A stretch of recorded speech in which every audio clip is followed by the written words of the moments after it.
Well, I need to tell you all something, and it's the most important thing I could ever say to you. In a little while, you'll know for certain that I'm putting my very life on the line and the safety of my family by sharing this with you. So I hope that buys me at least a few minutes of your precious time. If this video is taken down, it wasn't taken down by me, alright? Now I'm partly doing this to wash your blood off my hands, because God saved my life on a midnight highway one fateful night for this very cause. And He's watching, as He clearly proved that night. See, I should be dead. My sleeping driver was hurling us toward a concrete wall at 100 kilometers an hour when an angel of God was sent to wake me up from a deep sleep with just a whisper, and just in time. And for what?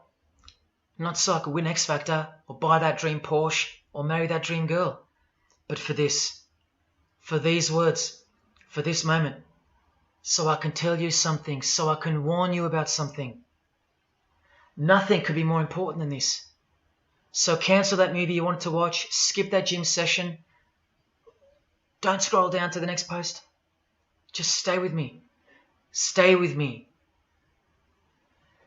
Now, don't worry about the quality of the video or the audio. Just focus on the content. Listen to my voice and trust your eyes. Most of you won't care for the shocking thing I'm about to expose to you, because no one cares. No one cares. Not my exes, former friends, former bandmates, work colleagues, parents, family members, strangers. No one cares. But still, I'm doing all this for one person. One single human being out there. God is calling you, and He's looking for the last ones before the storm. And if you think you know where I'm going with this, please keep watching, because the most important part of this video comes at the end. Now, everything you're about to hear is a fact, and I'll prove it to you. I will leave no room for doubt. And nothing can stop what's coming. So this isn't a call for an uprising, boycott, protest. No. The Titanic is sinking, and it's unstoppable. All I'm going to do is point you to the life raft. And if you want to ignore me, then fine, proceed at your own peril. God knows I've tried. If you want to mock me, then at least share the video. Let others mock me too. Tell your friends. Check this freak out. Anything to help me reach someone who has eyes to see and ears to hear. And like I said, in a few minutes, you'll know why my well-being is in danger, and that of my loved ones too. Now let me ask you something real quick. Who do you think, generally speaking, runs the world? What type of people are the leaders of our countries and corporations, and the rich and the famous too? I mean, like, are they Christians? Do Christians run the world? Well, no, of course not. Buddhists? No. Do Muslims run the world? No. What about atheists? It's got to be atheists, right? Because we've come such a long way as a society, and atheism is the rational state of mind for the modern type of person, right? No. What about a mixture of people? Different types of people run the world. Let me tell you something. All the leaders from Africa to Europe to the Middle East, Israel, Syria, Iran, all the way to the Americas, all these people, and we'll get to the celebrities in a second, they're not atheists, Buddhists, or Muslims. No. What if I told you that they all belong to the same religion? A secret religion. One that none of them are allowed to talk about. One that you should worry about because it affects you beyond belief in ways that you never imagined. Before I tell you what this worldwide secret religion thinks of you and plans to do to you, let me tell you what this religion is. And how do I know about this religion? Because I used to belong to it. And today I'm renouncing it publicly, breaking my oath of silence, which they imposed upon me and every single other member during ceremonies under the penalty of death. That's why my life is in danger. Every person you're about to see has taken the same oath as I did, over and over, no matter where on earth they're from, including Scott Morrison, your Prime Minister and mine. But see, I was plucked from it, saved from its camouflaged clamps, from its extravagant deception and its spiritual corpse, by none other than God Almighty. No one else is going to tell you this. Not your favorite singer or politician, who more than likely also belong to this hidden religion. Nowhere will they speak because they love it. They love their lives. They love their success, the money, the worship they receive. And then there are those who have left but have never broken their oath out of fear. Trust me, you don't know who you're messing with here. The few that have spoken out, well, they lost everything. Or either their reputations and livelihoods are threatened or destroyed, or they're framed for a crime and end up in jail, or they're murdered and made to look like an accident or suicide. Now, just for the record, the God that saved me, which God was that? Jesus Christ, of course, the one and only. And he's the only one they hate, along with his disciples. So I'm invincible until he's done with me. That's why I don't fear him. Now, please don't let the name of Jesus scare you off just yet, because if you're an atheist, you're especially going to want to hear this. Christians and atheists are the most pathetic bunch in the eyes of this ancient religion, the one that rules them all. And I'm only going to show you the tip of the iceberg. And just like an iceberg, the full body of this secret religion continues down past the line of sight, beneath the ocean. It widens in mass and scope until it continues further into the depths, into ever-increasing darkness and invisibility, until it reaches its foundations, which is firmly established in thick blackness, completely unimaginable and not perceived at all to those who only ever get to see its tip peeking out of the ocean top, including most of its members. At least 75%, 80%. And unless you're a member of this religion and this secret society, as they call it, you won't be granted access to the world stage or of a position of influence. It's become a prerequisite for success now that they've gained pretty much full control and their members own every place of prominence and power. So brace yourself for the truth that has been hiding in plain sight every day of your life, and for the mind-blowing, out-of-this-world climax to this video. Now look at this. There's a few different ways they display their allegiance. They don't do it often, and some don't do it at all. But most of them can't help themselves, because when they do it in public, it's a hidden statement, and that statement gives them a lot of satisfaction. The celebrities usually cover one eye, or hide it in some way, and obscure it, or emphasize it like this. Or they close one eye, or peek through it, through this hand gesture, all to highlight one single eye. It's called the all-seeing eye. Other times they'll just display a drawn eye somewhere, or a tattoo of it. The other method they use is what's commonly known as the hidden hand. Here, for example, River Phoenix is doing both the hidden hand and the all-seeing eye, so you can see the direct connection between the two. But in the political world, usually it's done with the hidden hand, and of course, this. That's a secret handshake for the members of the secret one-eyed religion. We'll start with Scott Morrison here, hidden in plain sight as usual, for everyone to not see as usual. Look at the handshake. I was taught this very handshake, or grip as they call it, during my time in this great school of deception. Here's a picture of a normal handshake, and here's the secret handshake. Normal, secret. Now here's Scott Morrison with Daniel Andrews. Normal handshake, secret handshake. All of them are sworn to secrecy under the penalty of death. And remember, I'll prove it to you very soon. Here's former Prime Minister John Howard giving the secret handshake, and Kevin Rudd bowing down to to this bloke in front of Julia Gillard, all of whom are members of the religion. And Tony Abbott, you'll see in a second, and he's Julia again. Now, I once heard Julia being asked in a brief interview on TV while she was the Prime Minister. The interviewer asked her, "What religion are you?" My ears pricked up as I was eating breakfast and I froze to hear the answer.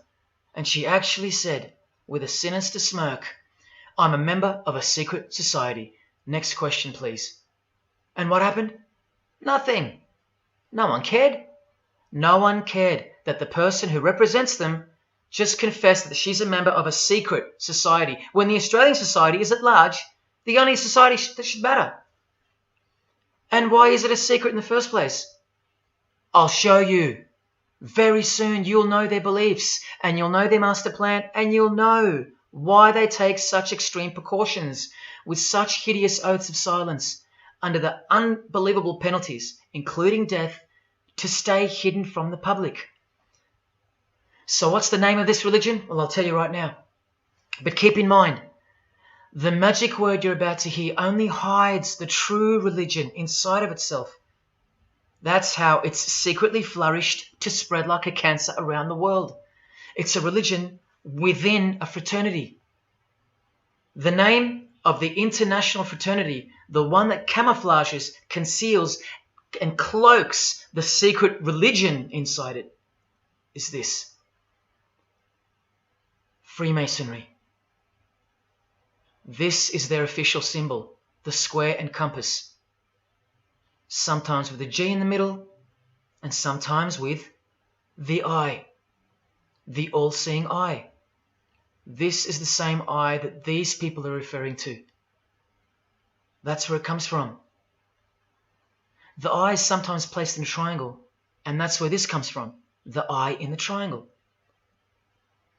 Here's Chris Angel doing it, standing also next to a mate with a square and compass shirt on. Not a coincidence. This is not something Jay-Z invented. This is the religion Jay-Z belongs to, and proudly, as you're about to see. The Freemasons also placed the eye at the top of a pyramid, because the Egyptian pyramid is integral to their secret system.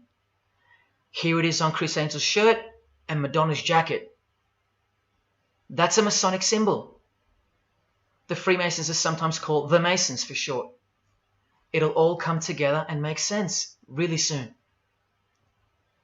Here it is hidden in plain sight at the Australian MTV Awards.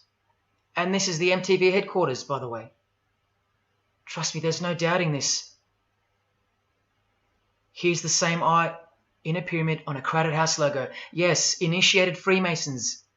Here's the eye on the Harbour Bridge for a New Year's Eve gig. And I wonder what that eye could be referring to. So what's the connection? The religion is the connection, the secret religion. And you'll see. Prepare yourself for an incredible revelation and the amazing climax that comes at the end of this video. Now this is where the Freemasons are counting on you to lose interest, or roll your eyes and move on. Because in their beliefs, the uninitiated, meaning you, are ignorant and stupid compared to them. You're technically called the vulgar and the profane. Please prove them wrong. Prove them wrong. And stay with me just a little longer. Now the secret identity of this one eye lies in the heart of this religion that lives, breathes, feeds and grows deep inside of Freemasonry. And Freemasonry camouflages it very successfully. So it goes undetected and undisturbed until it ultimately fulfills a thing called the Great Work. That's what they call it. And they will succeed very shortly. Nothing can stop it now. And I think some of you can sense that something's coming. And who do we trust more than anyone in the world right now? This bloke. And there he is, giving the sign of the hidden hand in front of the whole world. The hidden hand sign is technically called the sign of the Master of the Second Veil in Freemasonry. Veil, get it? Meaning hidden. Now, am I saying that this thing that's happening in the world isn't real? No. I'm saying this. Spoken like a true Freemason. And you remember this guy? A safe place and a dangerous place. We must treat this new world order, this new world of COVID, we must treat this new world of COVID even in our own homes. So what is this New World Order that he accidentally mentioned? It's common language in Freemasonry, and it has been for a long time. For at least this long. Since the US $1 bill. Hidden in plain sight, complete with the pyramid in the eye. It's the ultimate goal of this religion. And I'll show you what the great work is, at any cost. And Australia, like every other country, is now up to its neck in this pyramidal, one-eyed, occult religion. You think there's nothing hidden on our own money? What about this shadow of a bloke? Who's he hiding in the background? Well, these numbers right here will tell you. And I'll show you that too. Did you know there's a giant pyramid in Australia? You want to see it? Sitting right at the centre of Australian power? Look closely, because you'll miss it. Because that's the way they designed it. There it is. Hang on. Do you see it yet? And what about now? That is the frame of an Egyptian pyramid, which we can now firmly call a Masonic pyramid, complete with a missing capstone. And if you're still in doubt that you're looking at a pyramid, there you go. A perfect to-scale pyramid hiding out of sight inside the giant frame that surrounds it. This is going to be so unbelievable to you that you probably won't believe it. Or if you're that far gone, if you really have lost touch with your own soul, you won't care. And you'll miss the opportunity to have your own eyes open first to the worst news and then to the best news you could ever wish for on this godforsaken planet in which you're destined to lose everything you have and everything you love until eventually you lose yourself. We have to establish what this religion that's hiding inside of Freemasonry actually is, and we will. And it's shocking, but it's reality. The symbol of the Freemasons itself is not what it seems. It's a squaring compass on the surface, but it conceals something that'll become obvious when I show you. But before we uncloak Freemasonry to see its true nature, its ugly face and its shameful nakedness, because I gave you my word that I'm going to prove it to you. This is the oath they have to take. This is the oath that I took. And your favorite actors and singers, just about all your heroes, just about, even some of your relatives, who probably have no idea what Freemasonry is or was, and why they took such gruesome oaths. So for those who are going to say, my grandfather was a Freemason and he was a great bloke, or don't the Freemasons run that retirement home? Just wait. Because I'm talking to Freemasons here as well. And don't you worry, they're going to come out of the woodworks. But they're all under the oath of secrecy. Don't forget that, no matter who they are. Adele, Neil Finn, Chris Angel, or Scott Morrison. The oath comes first. And here it is. This is taken from an official Masonic publication, not intended for the public. This is Duncan's Ritual of Freemasonry. In brief, I, of my own free will and accord, do hereby promise and swear that I will never reveal any of the secrets, arts, parts, point or points of the Master Mason's degree to any person or persons whomsoever. This I solemnly, sincerely promise and swear, under no less penalty than having my body severed in two, my bowels taken out and burnt to ashes, so no more remembrance be had of so vile and wicked a wretch as I, should I ever violate my Master Mason's obligation. So now you know what they think of me. I'm a vile and wicked wretch for breaking my oath.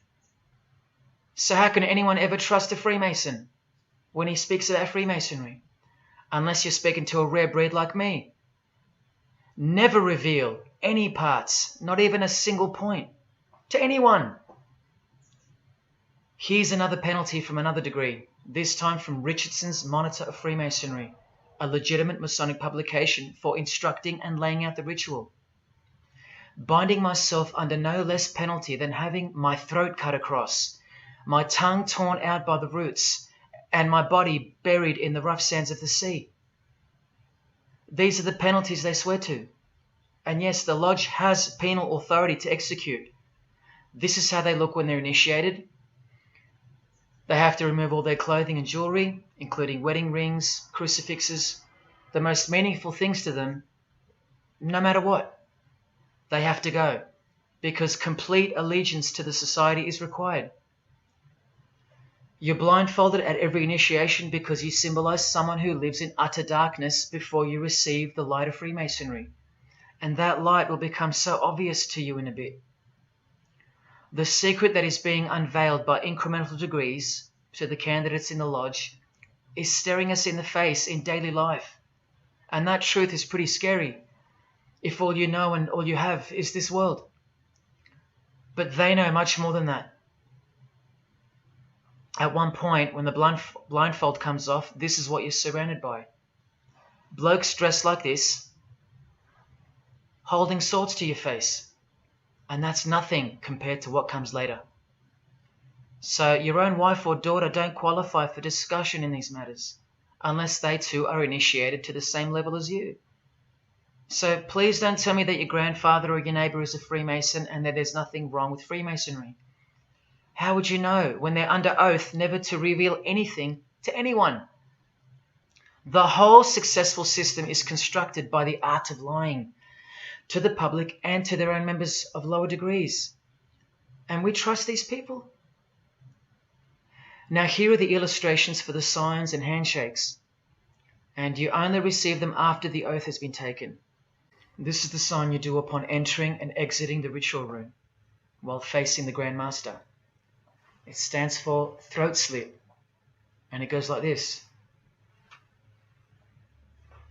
A continual reminder of where you are and what awaits you if you have a change of heart or rebellious spirit. And here you have the illustrations of the secret handshakes. Look familiar? And this is the sign of the Master of the Second Veil. See? Purely Masonic. You don't pick this stuff up off the street. Now this is how it's generally executed in the public arena.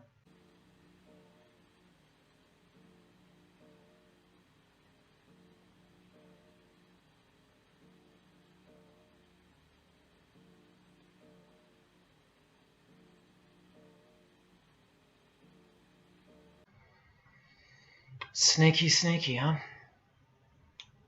So when you see this, or this, you know for certain where it comes from and who they belong to. Look at Kramer on the front page of the privately circulated Freemason magazine, officially a Mason, like fellow brother Tony Abbott, and he's doing this. That's a direct link to the mysterious all-seeing eye of Freemasonry. There it is on the walls of the inside of a lodge room. So there's no reason to doubt that those who do this belong to this. This is another sign they do quite prominently. It's the sign of silence. This is from Richardson's Monitor of Freemasonry again, a finger over the lips. Now these signs are slightly morphed over time, so covering the mouth in a variety of ways is the expression of being bound to secrecy and silence. Silence or death, as Little Wayne here is portraying. Here's the oath of a second-degree Freemason on page 21 of Richardson's Monitor of Freemasonry. Binding myself under no less penalty than having my left breast torn open and my heart and vitals taken out, thrown over my left shoulder, should I wilfully transgress any part of this my solemn oath. In this degree, the penalty is to have your whole body dissected, bowels removed and heart cut into pieces and thrown into a field where you are eaten by animals, all to protect the secret religion of the rich, powerful and famous. In the Knights Templar degree, the penalty is to have your head cut off. Listen to this penalty. And this one has happened throughout history more than any other, because it works so well without having to resort to death or the threat of death, and it's easier to execute. Now this applies to all areas of industry. It's done through the ruining of your reputation by fellow Freemasons, pointing him out to the world as an unworthy vagabond, by opposing his interests, making life very hard for you, by deranging his business, by transferring his character wherever he may go, and by exposing him to the contempt of the whole fraternity, the secret society, and the world. Wow. How many people do you think they've threatened, ruined, framed, cheated, and utterly destroyed to protect their secret religion? And in case you think the Masonic Lodge hasn't got the authority over the initiates, especially the ones in the high degrees, this is from the Encyclopedia of Freemasonry. Under mandate, the orders and decrees of the Grand Master or of a Grand Lodge are called mandates, and implicit obedience to them is a Masonic obligation. And in Sickles' Monitor of Freemasonry, you plainly see they have a right to kill. A lodge has a right to exercise penal authority over its members. Exercise the penalties. So don't let a Mason tell you, oh no, that's just symbolic, the oath. Their laws are above the law of the land, and the proof are the oaths themselves. Because in normal society, you can't ask someone to accept having their throat slit as a penalty in order to be a member of any club or workplace. Unheard of. But not in Freemasonry, not in the secret society world. I told you, you don't know who you're dealing with and what's coming for us all. Here's what they think of the public. Here in speaking to the candidate, it's stated, but have a care not to defile the sanctuary by a spirit of curiosity, meaning don't try to join us just for fun. And take care not to increase the number of the vulgar and profane, meaning don't invite too many outsiders to join because they're vulgar and they're profane. This is more or less an invitation-only fraternity.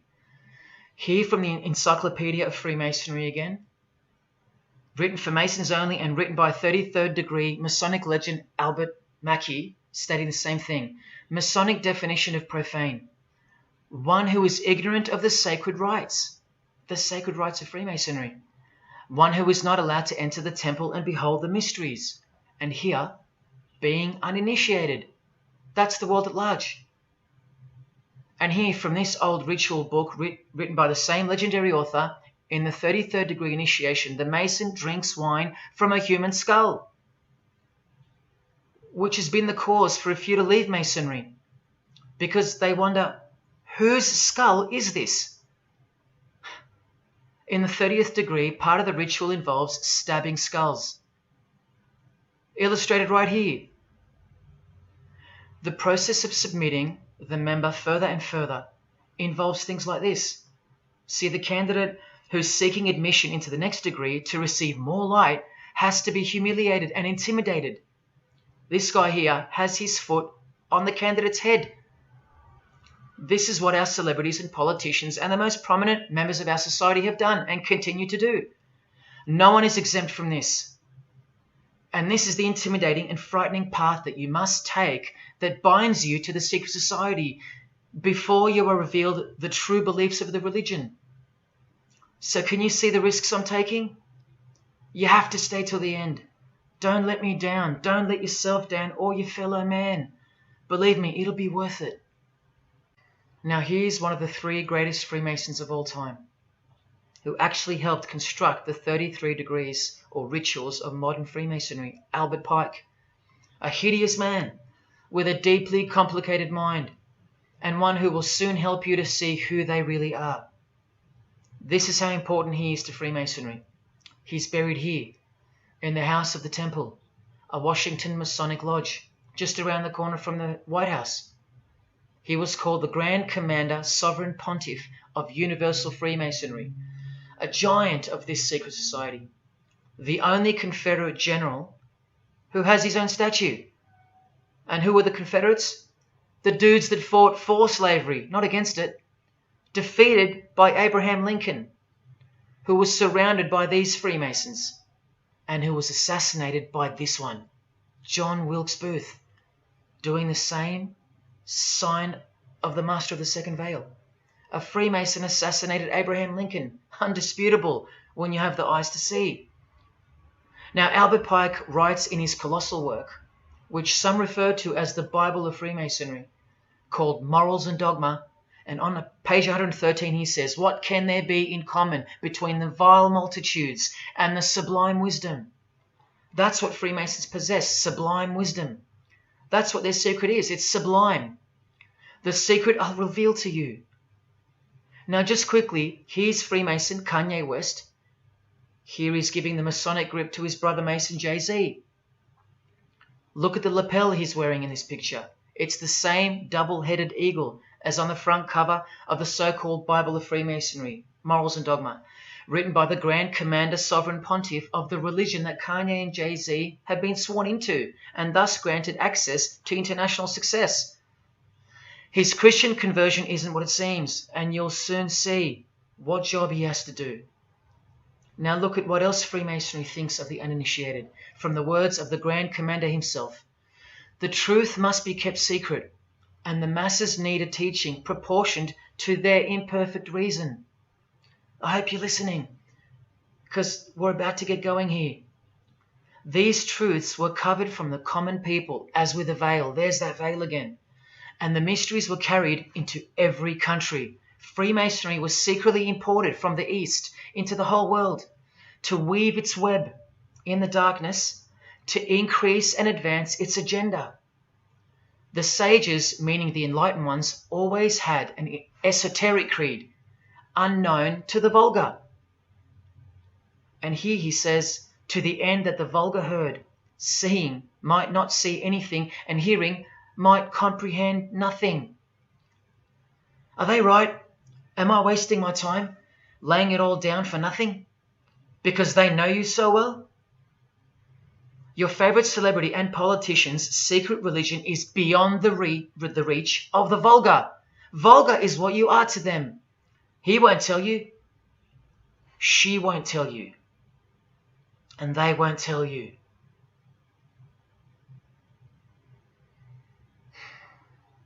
Because the other obscene penalties from the rituals of Freemasonry include having your ear and hand chopped off, or both hands,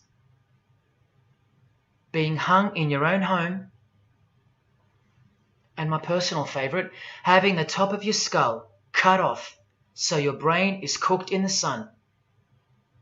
Now, can you imagine what they're hiding? And then the ritual monitor goes on to illustrate the same secret handshakes and signs. Hidden hand, sign of silence. These people mocking us, sometimes to our face with their symbolism, while we respect them, admire them, and sometimes even love them and idolize them. All of them partaking in the same initiation rituals. To belong to the secret society, a prerequisite for success.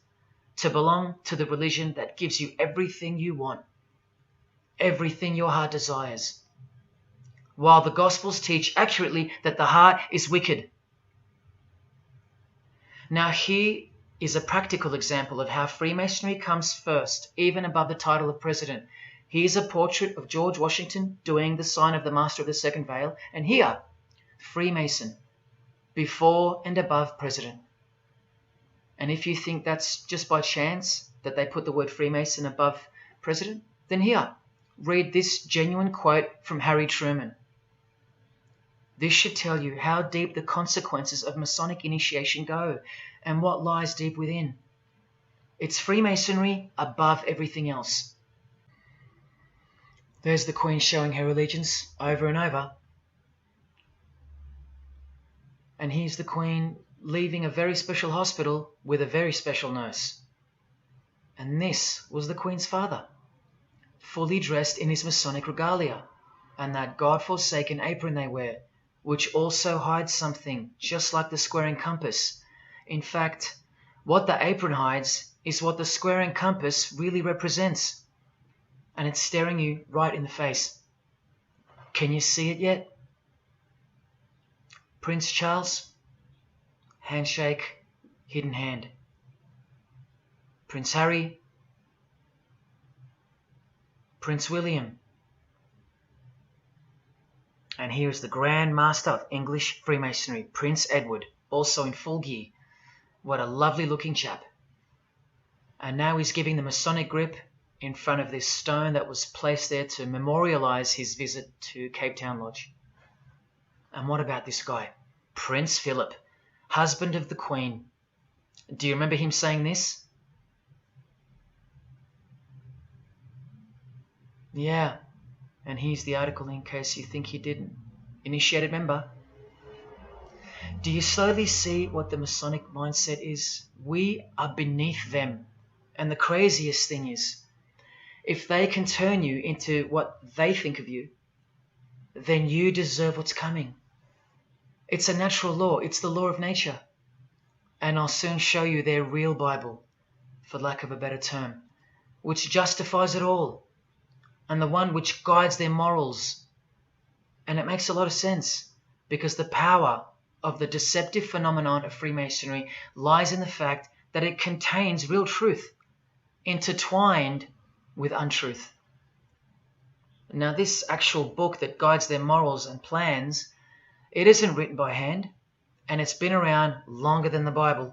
So they think it's purer, sublime as they call it. And it's the foundation on which the religion is built upon.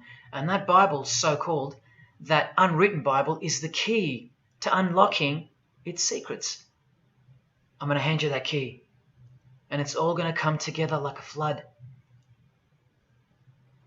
So they're going to own it all by their own words and actions.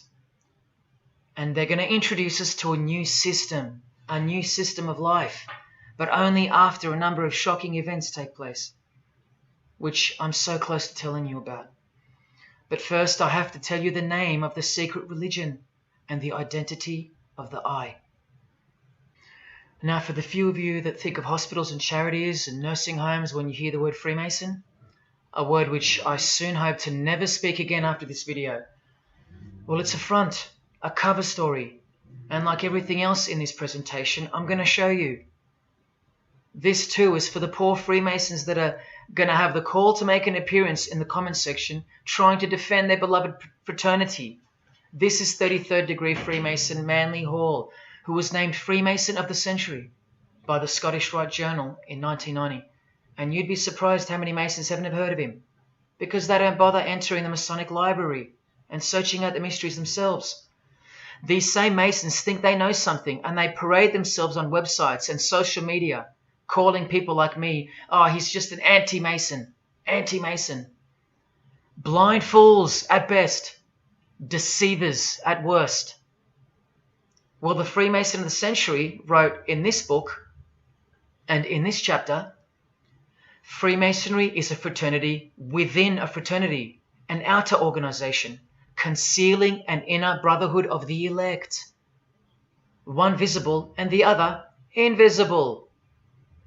The visible society is a splendid camaraderie of free and accepted men and women, enjoined to devote themselves to ethical, educational, fraternal, patriotic, and humanitarian causes and concerns like hospitals and charities.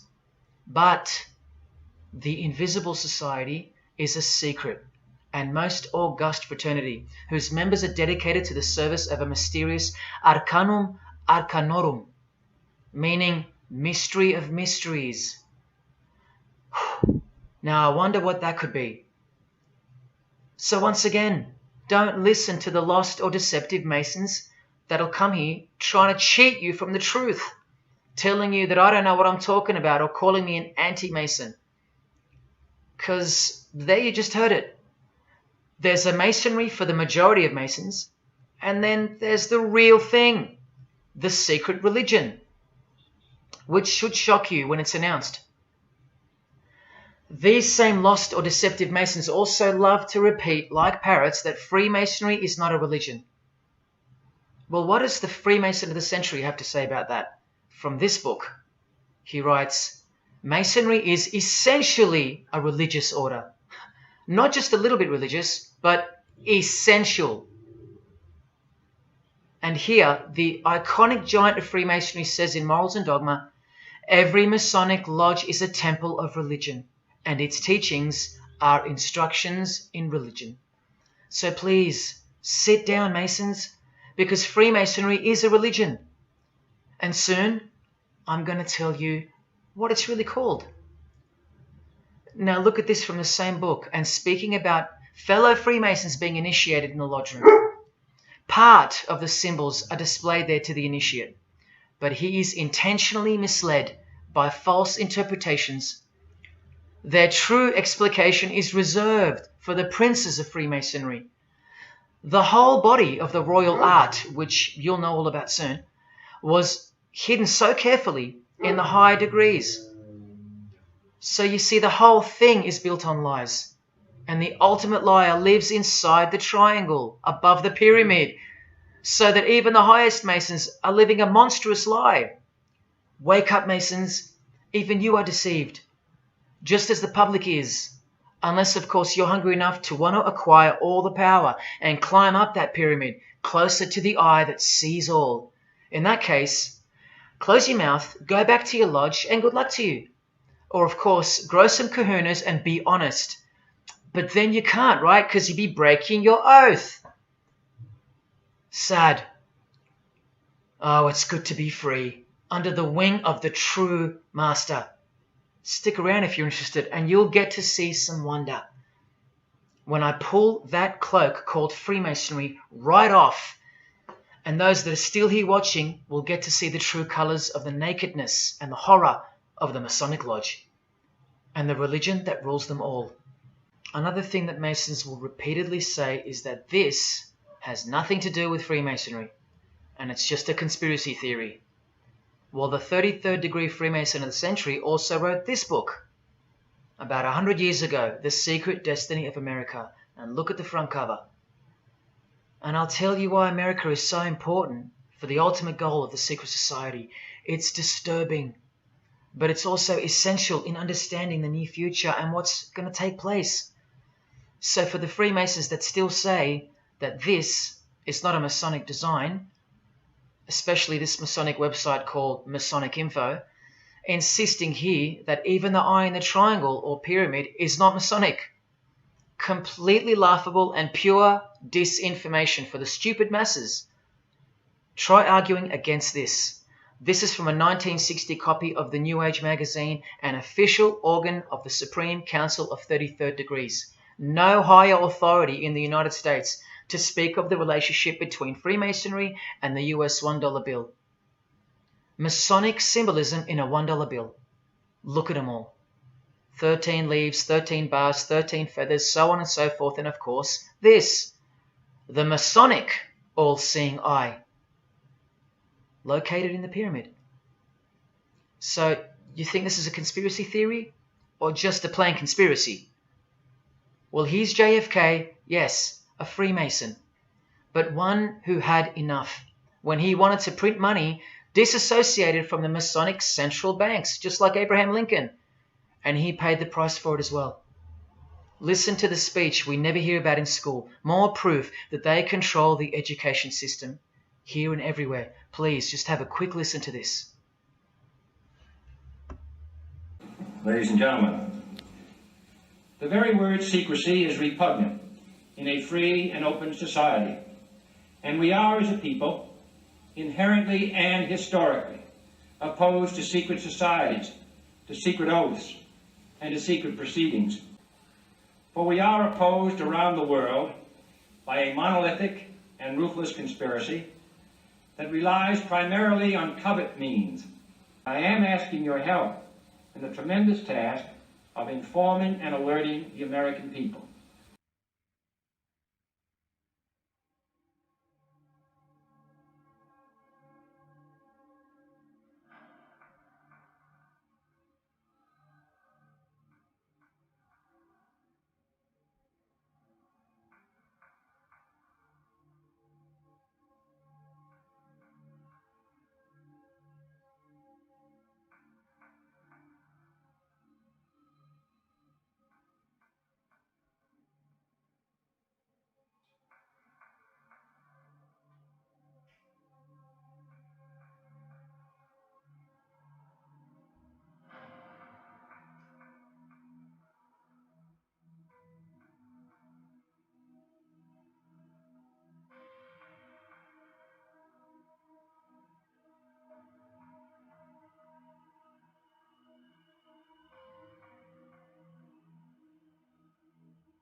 As I said in the beginning, you're just seeing the tip of the iceberg peeking out from the ocean top.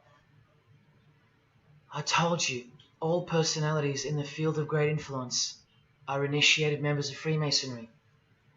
Otherwise, they wouldn't be there.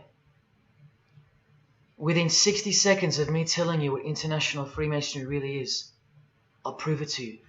Unequivocally, within 60 seconds. And then I'm going to drive it home, and then I'm going to show you what they're planning with this new age they're implementing, and then the conclusion, which is by far the most important part of this presentation. So when you hear me tell you the truth in just a moment, don't switch off in disbelief because you can't believe that your favorite idol or whoever could possibly be involved, like you know them or something. You don't know these people. You do know that they're under oath never to reveal their beliefs to you. The vile multitude. It's time to trust your eyes now, not your feelings, especially after all that I've shown you. This is why the secret religion is so hidden. This is why it's so ingeniously designed through layers of lies upon lies, cloak upon cloak, and oath upon oath, concealing the truth for its chosen few. What is Freemasonry? What is the most secret yet most powerful religion in the world? Well, that's easy. We live in an evil, evil world. So there's only one religion that befits it. Freemasonry is Satanism in disguise. Now start the clock. From Morals and Dogma, prepared for the Supreme Council for 33rd degree. That's the highest degree in Freemasonry, and written by the undisputed heavyweight champion of modern Freemasonry, Albert Pike. On page 321, he boldly states, Lucifer, the light bearer. Strange and mysterious name to give to the spirit of darkness. Lucifer, son of the morning. Is it he who bears the light? Doubt it not. Did you hear that? Lucifer is God, and do not doubt it. Come on now, stay with me. Here from the Encyclopedia of Freemasonry, written by 33rd degree Freemason, a beloved member of the craft, Albert Mackey. He tells us whose name represents the good principle in Freemasonry's secret worldview. Writing under the Masonic meaning of the word pentagram, he says that the pentagram, depending on its position, represents good or evil. See how he puts the positive aspect in the first position? Good first, evil second. Good or evil, light or darkness, victory or death, initiation or profanation, Lucifer or Vesper. Lucifer is good. Lucifer is light. Lucifer is victory. And Lucifer is true initiation. See, if you're not initiated, you're profane. If you haven't figured out that God is Lucifer, you're vulgar and profane. You're stupid, in their own words.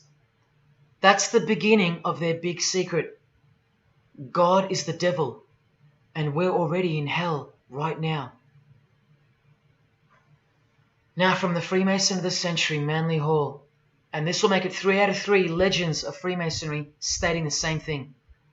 In The Lost Keys of Freemasonry on page 76, when the Mason learns that the key to the warrior on the block is the proper application of the dynamo of living power, he has learned the mystery of his craft. The seething, surging energies of Lucifer are in his hands. Do you see?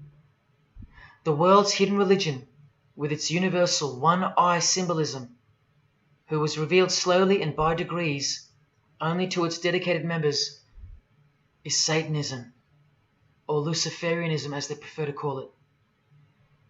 Now all the oaths make sense, don't they? Now all the rituals make sense. Now all the penalties make sense. And their secret signs and symbols and handshakes all make sense.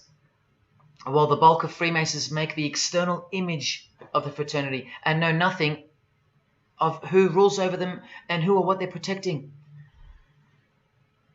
But which craft do you think the Freemason of the Century is talking about here? Which craft? Which craft? Which craft? witchcraft. You need to slowly wake up now. Witchcraft is the royal art of Freemasonry, jealously guarded and reserved for the few. I'll show you clear as day that this is in fact true. This is the symbol of Satanism. And this is the symbol of the lodge of female Freemasonry called the Order of the Eastern Star. Look at that. Satanism, Freemasonry. Trust your eyes. This is the symbol of the Church of Lucifer, founded by a 33rd degree Freemason, which I'll prove. Look at the Masonic squaring compass in the design. The Church of Satan and Lucifer, two sides of the same coin, nurtured and brought to an organized international level of power and influence by Freemasonry, in secret, and all done right under our noses. And if you think that your politicians or religious leaders or favorite idols can't be a part of this, you have to try and snap out of it, or suspend your everyday beliefs just for a moment, and I will clearly show you how it's not only possible, but it's actual. Please, I feel like it's now or never. If you don't get a glimpse of this now, then when? Who else is going to tell you this? When will you next be confronted with this? This is reality. And as much as you thought that ordinary people came into positions of power through hard work or concern for society or family connections, combined with brains and talent, that's not the case. That's the fantasy. This is the reality. They all go through Freemasonry. You think that Sam Worthington was so talented that he was picked over all those American actors to star in Avatar? Of course not. He was a Freemason. And so was the director, James Cameron, of the highest caliber. You have to remember that to them, Lucifer is good. Lucifer is the liberator. Jesus is the suppressor. Lucifer is pure love. Jesus is impure love. Lucifer left heaven for you. Jesus was crucified because he was a false Messiah. The world has always been deceptive, and we have been magnificently deceived. Here is an incredible example. Pay attention. This should blow your mind. Charles Darwin, the father of atheism and rationalism, was an initiated Freemason, doing the hidden hand of Freemasonry in this picture, and the vow of silence in this one. This would have remained unknown to us because no one's going to teach us this. But now we have the tools to see his beliefs, not through his words, but through his signs and symbols. I told you they can't help but to show off their religions because they think we're stupid, vile, and ignorant. And I've proven that to you as well.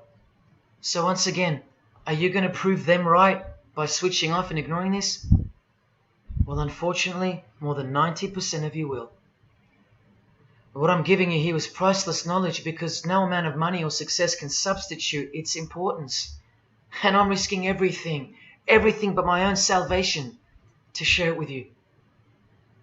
If only for the few of you. Think about what you've just seen here with Charles Darwin, because I don't know if you got it. You cannot be accepted as a candidate of Freemasonry unless you believe in a supreme being, as exemplified here with Phil Collins, speculated by some to be an atheist, but this seems impossible because being a Freemason, he has to believe in a higher power, or more accurately, supreme being, and I can personally vouch for that. And look here in the Masonic Oath itself.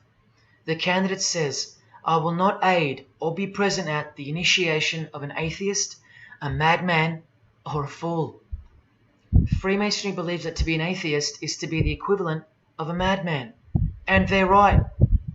Yet while they propagate atheism around the world, in universities and schools, Charles Darwin himself was a believer in an intelligent designer, a supreme being. He had to be because he's a Freemason. And that intelligent designer that gave birth to us is named Lucifer in the highest degrees of Freemasonry. See? Never tell. He lied to you because that's what Freemasons do. The whole thing is a giant lie that was carefully constructed by mutilating the truth, because mutilated truths make the most successful lies. This is the secret to their success, a lying tongue and a lying spirit from the 1st degree to the 33rd degree, to each other and to us. I've proven that as well. And what did Jesus, how did he describe their God? The father of lies.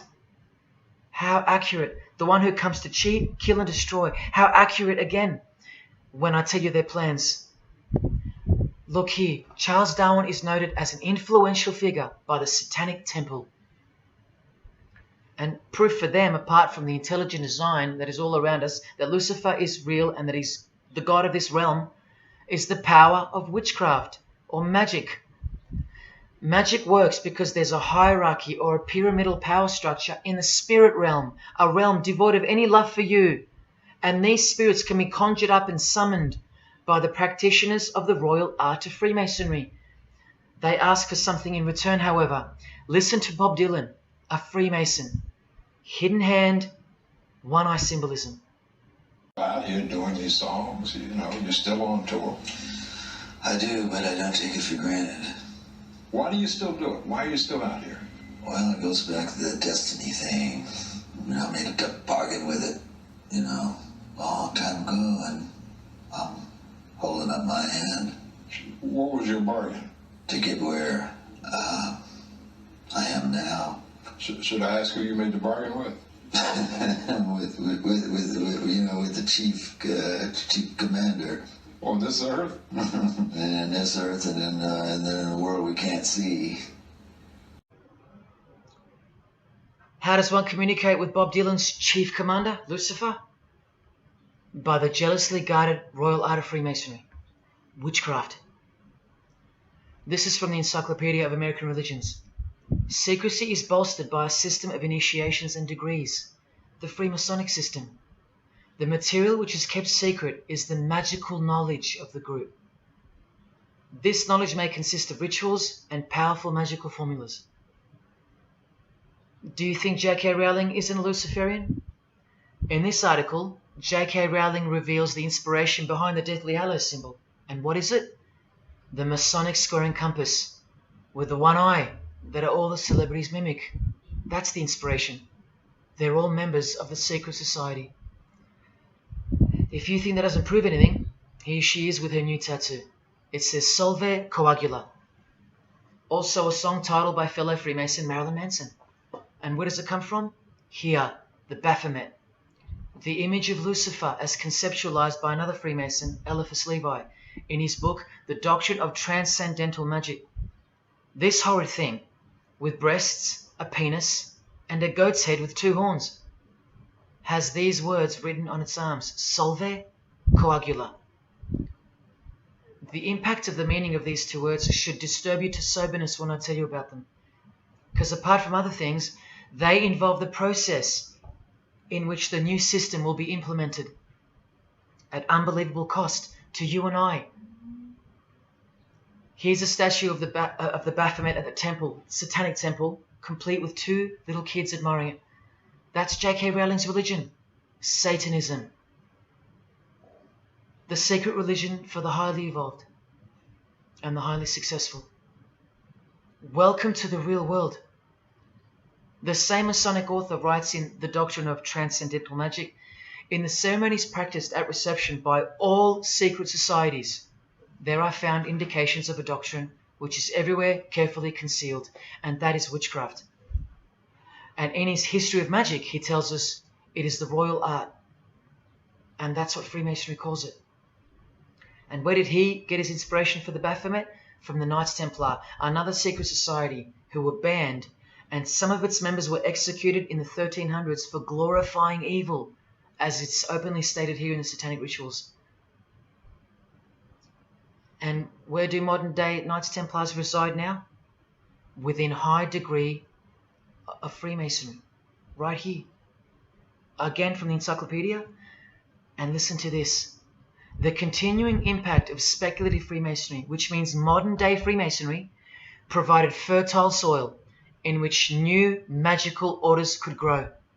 Magical orders, meaning other branches of secret societies, of which Freemasonry is the umbrella. Because Freemasonry is the king of secret societies. Just like JFK tried to tell us, it's the prestigious channel that one must go through. And it is the reason that the oldest religion in the world has made a colossal comeback and is now on the brink of success. Which, as I said, nothing can stop now. And again from the encyclopedia, the groups wear ritual garb and meet in magical lodges. And where do Masons meet? In the Masonic Lodge. Like here with a magical pentagram on their checkered floorboard. Are you believing your eyes?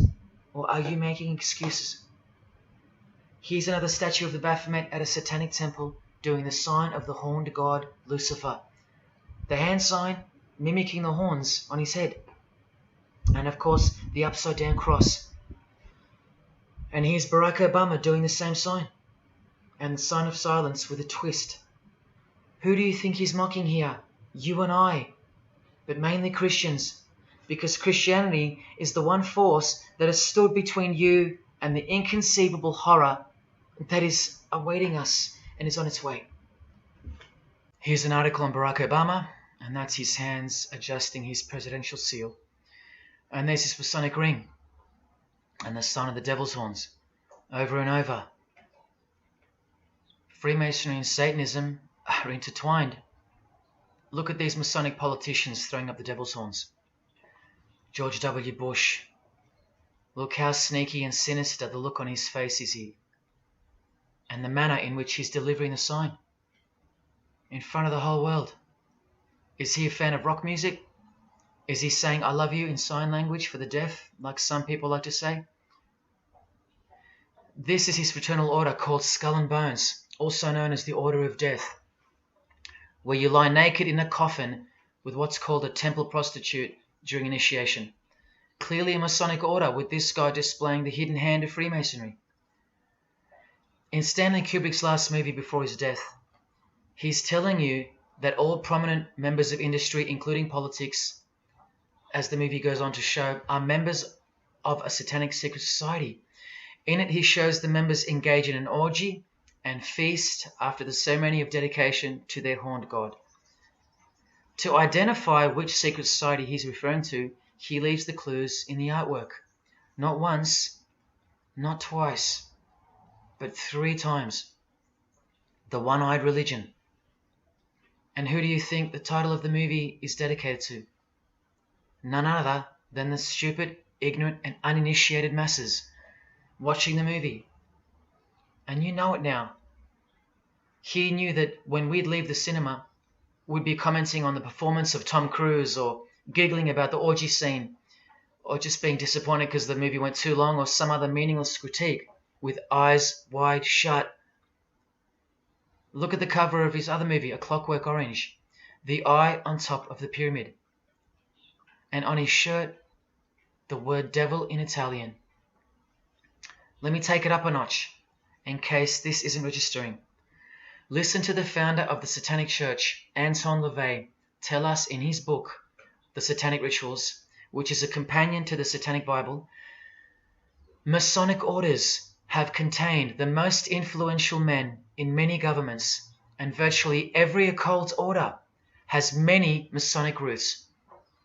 This is back in 1972 he said this. Now 40 years later it should read all governments, not many. And why is the founder of the Church of Satan talking about Freemasonry, the most respectable and charitable fraternity in the world, that no one seems to talk about and that we never hear about in school?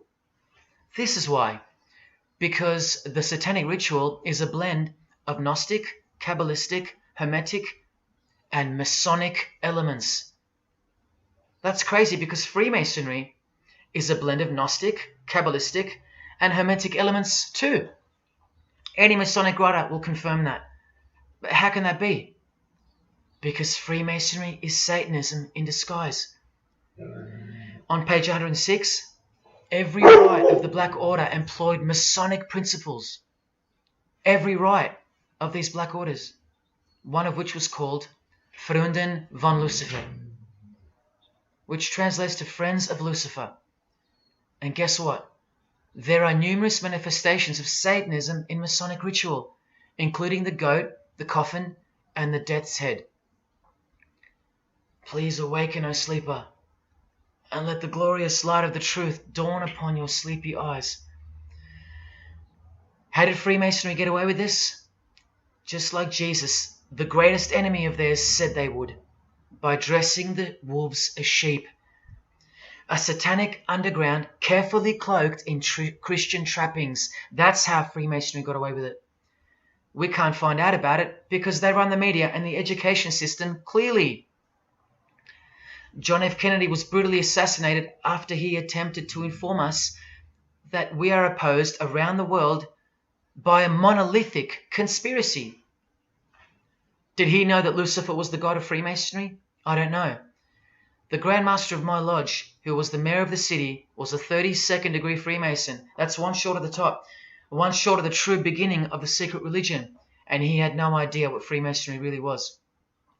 After 42 years in the lodge, they never invited him into the 33rd degree initiation because he couldn't see past the Christian trappings, as they were designed to do exactly that, trap the Christian, or trap anyone else who was too sensitive to behold the truth.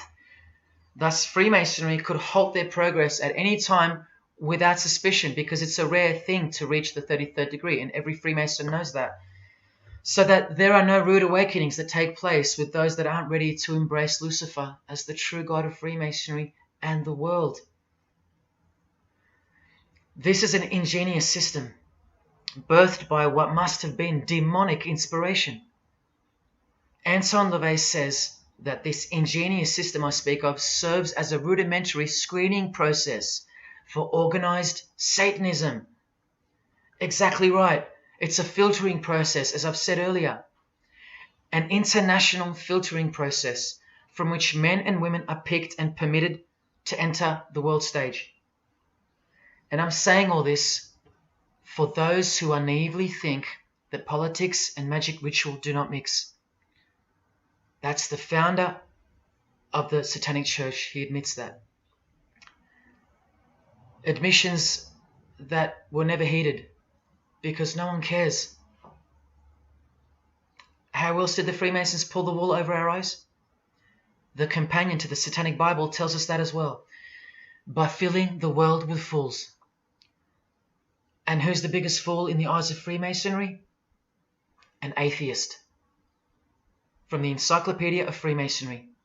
One who does not believe in the existence of God. Such a state of mind can only arise from the ignorance of stupidity. All this time, you're laughing at Christians, and the Freemasons are laughing at you. Here's Brad Pitt, wearing his Masonic ring and covering his eye. Now here's a genuine quote from Brad Pitt, the Freemason. In short, I could really try on something different for myself. That was Satanism. It's working out really well. I made a pact. That's why. You don't believe him? Bob Dylan does. And the hand sign they all do. Allow me to show you what it symbolizes. And now that you know what you know, it should make sense to you. It stands for 666. Yes, indeed. Satan's number, foretold by Jesus Christ. Now just hang on, let me prove it to you. Here it is for all to see on this shirt design, worn by Guns N' Roses guitarist Slash. See the I in the middle of the 6? Repeated 3 times. That's 666. In this one, the design in the shirt is clearly demonstrated by the person wearing it. Another example, the hand sign with 3 6s on the shirt. Here's a movie poster, the hand sign and the 6 on his lapel. Connect the dots. Here's Don Cheadle, the hand sign, and here he covers one eye with the dice. What's the number on the dice that he holds toward the camera?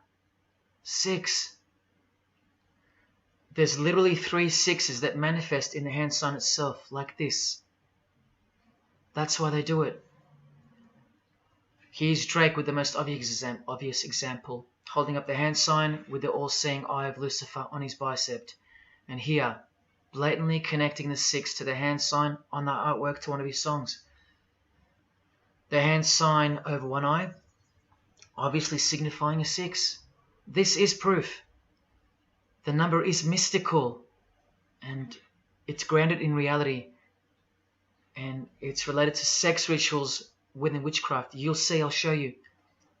But if that's not enough, there. Drake is clearly intending that hand sign to be a way of communicating the number 666. A hater of Christianity and Jesus Christ. But I wonder why. He has everything he desires. Christians aren't suppressing him. He doesn't hate Buddha or Muhammad. None of them do. No. Jesus is who they hate. But they protect Freemasonry by communicating its presence in their lives, not by word, but by symbols and signs. Disciples of Lucifer. While you don't believe it, they take it very seriously, and they mock you by displaying it in your face. They know the truth. The chief commander, the one at the top of the pyramid, is Satan, the god of this world, just like Jesus told you who he is. Britney Spears doing the 666 over the eye, and look at this. The devil's horns while she wears the seal of the US $1 bill, designed by Freemasons. You know why now. You just have to stop denying it. Freemasonry is Satanism in disguise. This is how they tell you. Let's go to Britney's close friend, whom she tongue-kissed in front of the world, sexualized as these people are, and for all the girls out there to be inspired and corrupted by. Madonna, wearing the same Masonic design as Britney.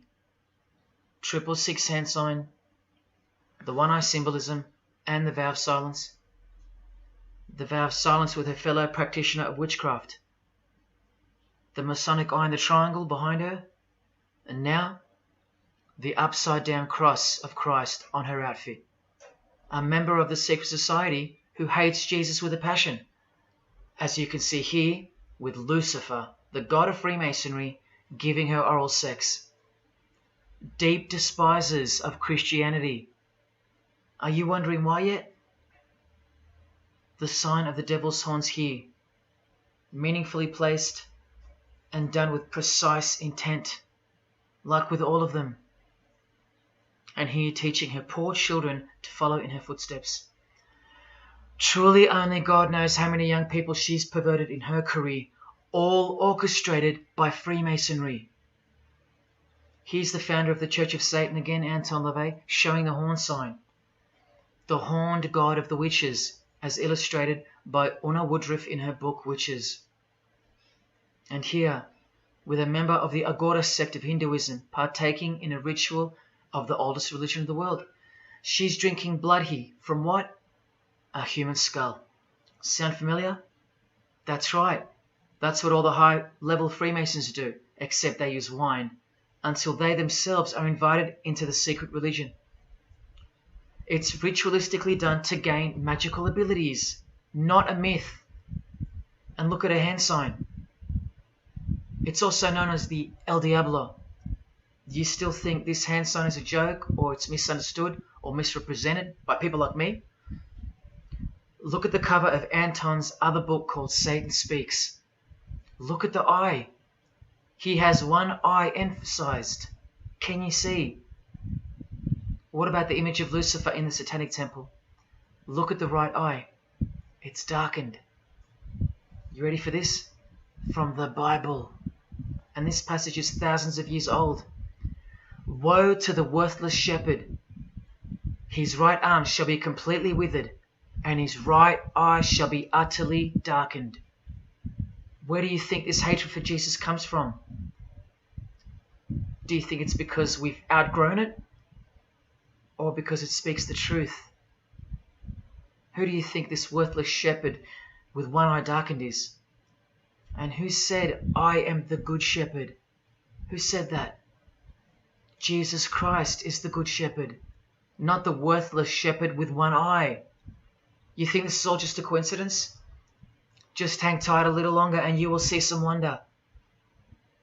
Here's Anton LaVey with Freemason Marilyn Manson, and here's Marilyn covering his eye.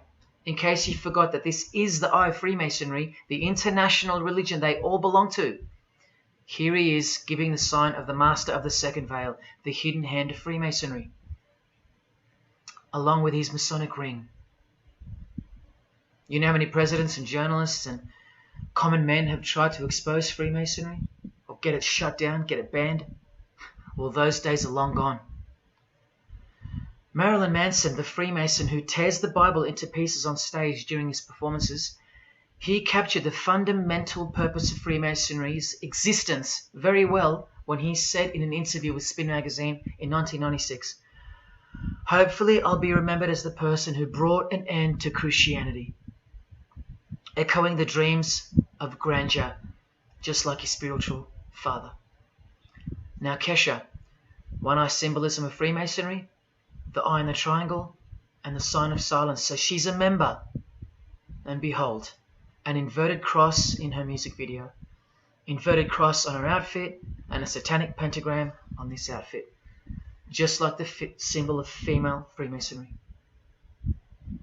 You think none of these Freemasons look like witches? Really? And none of these witches in the making? Remember, 90% of them don't know what they're serving, or what they're doing there, or why they're taking oaths of such silence and such penalty.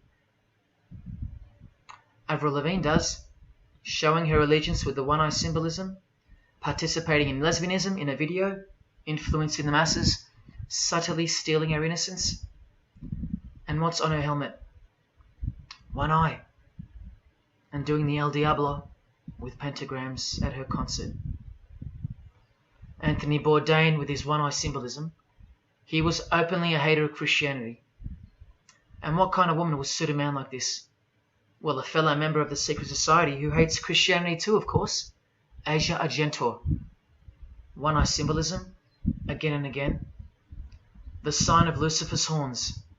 And this pose of his image. Remember the Baphomet. There's Asia mimicking its pose, complete with the finger position. Creatures with breasts and an erect penis and a goat's head. You know, things you find normal now. Thanks to international Freemasonry, normalizing evil and filth through multiple levels of and avenues of propaganda and influence, including television, movies, music videos, schools, education, through legislation, through passing of laws to protect the evil nature. And of course, through your favourite idols. Chris Hemsworth, just your everyday good Aussie bloke? I'm afraid not. One-eye symbolism and the sign of silence.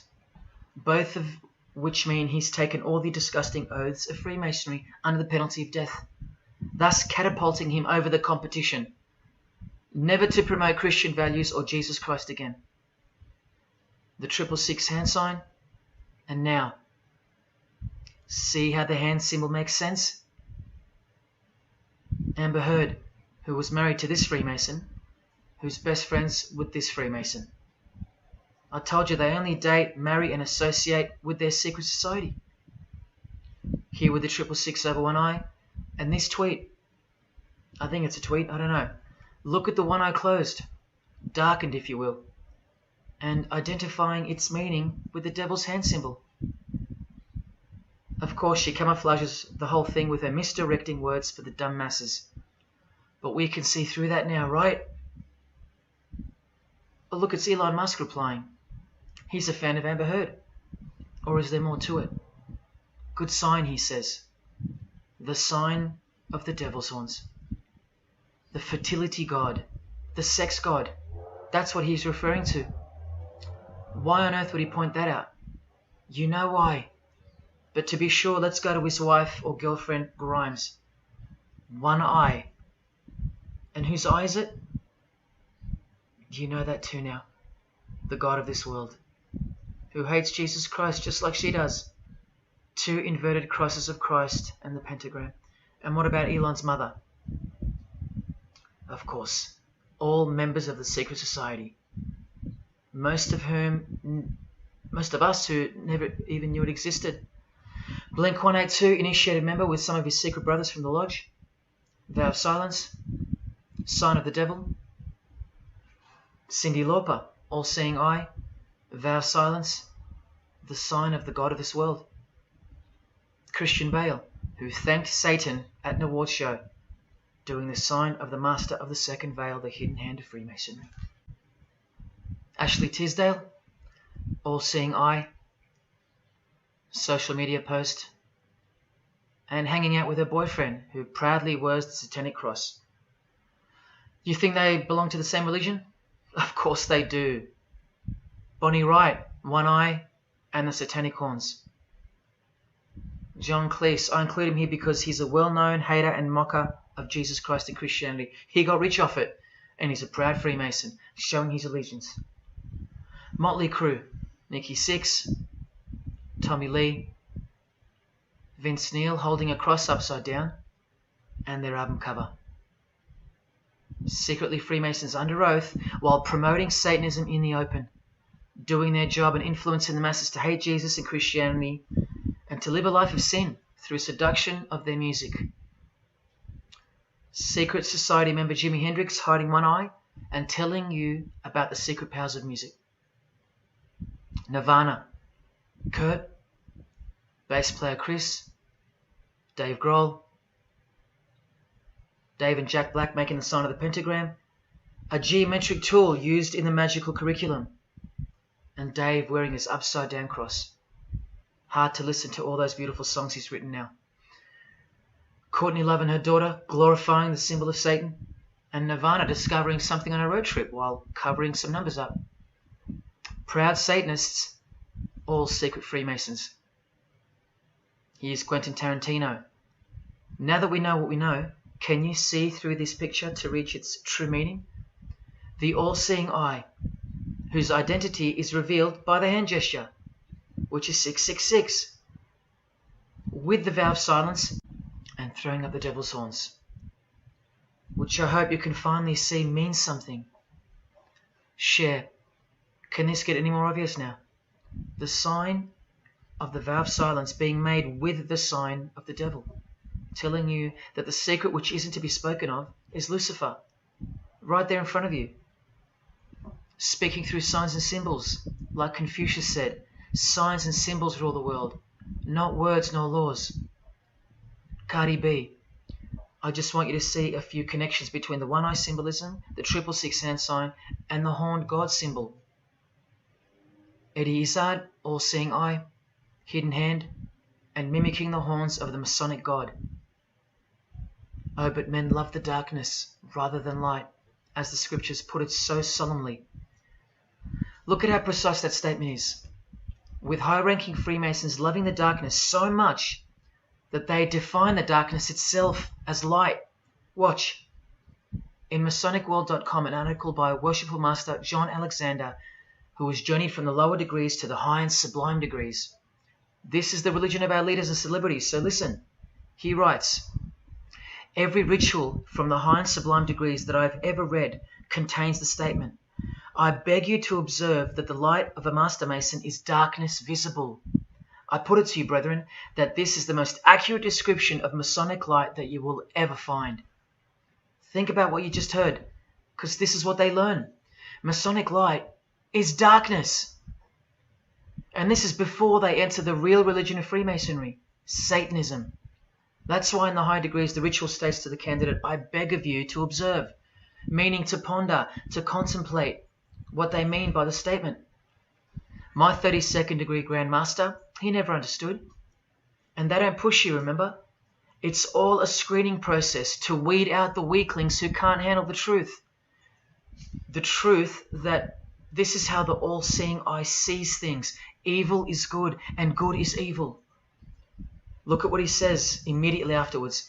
In keeping with our normal Masonic practice of burying our important truths deeply, the ritual sets out to immediately disguise this truth. Usually people bury their lies, but Masons bury their truths.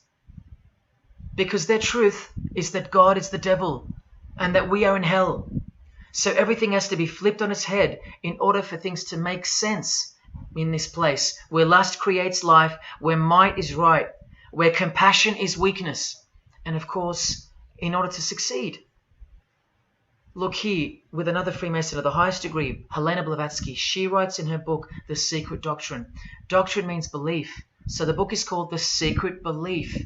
The Secret Belief of Freemasonry. She says, the sons of God, of whom Satan was one, all those spiritual beings were called angels of darkness, because that darkness is absolute light. Do you see how far they go to protect and glorify the darkness? Because men love darkness rather than light. If these were just randoms next door or some minor cult, I wouldn't be telling you about them, and I really wouldn't care this much. But these are not randoms. These are our heroes. These are those who have crept into the power structure very slowly since 1717, when the first Masonic Grand Lodge was organized, to overthrow Christianity and the world. These are those who we admire, trust. And these are those who have perverted our culture with one hand, the hidden hand, while upholding it with the other hand.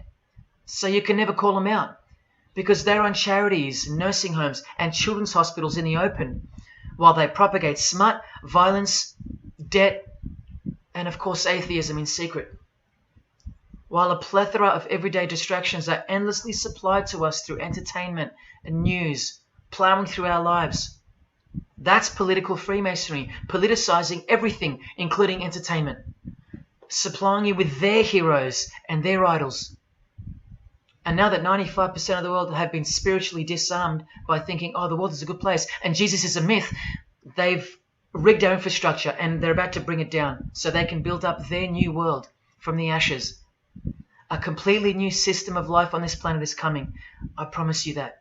In a book called Satan's Master Plan, LaVey affirms his commitment to destroy Christianity. Now check out Anton LaVey, once again in perfect parallel with Freemasonry, stating in the Satanic Bible, waiting at the darkness visible for that bright and morning star. Bright and morning star being a reference to Lucifer.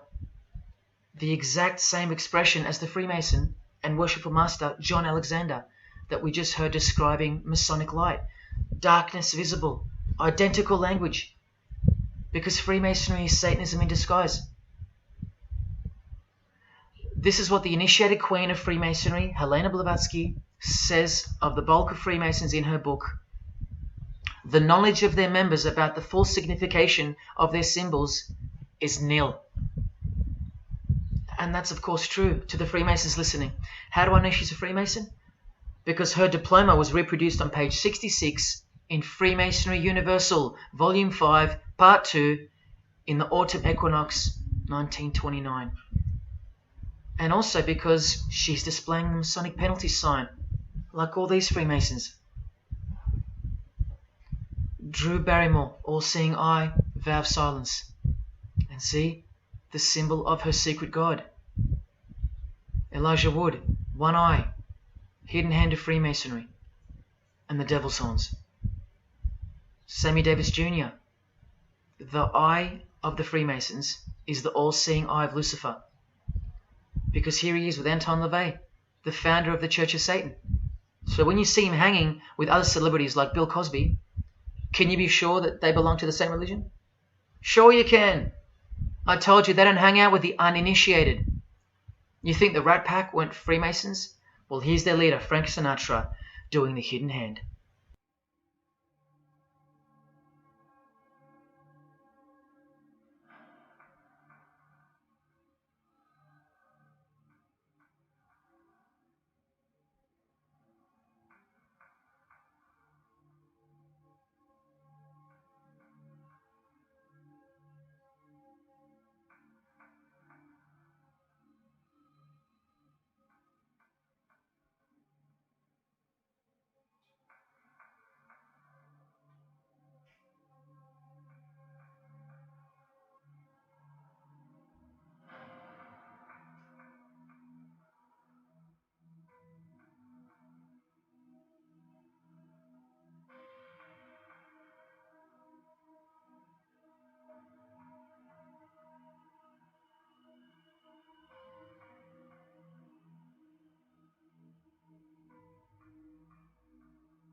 got introduced to the music industry. I swear I wanted to be like the Amy Grant of music. Yeah. But it did not work out, and so I sold myself to the devil.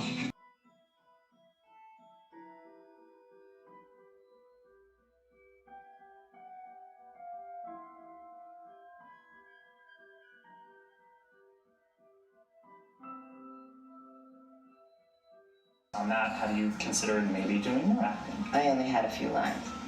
It was fantastic, but I can't really tell you anything else. But it was. Sure you can. I know I can't. It's very secretive.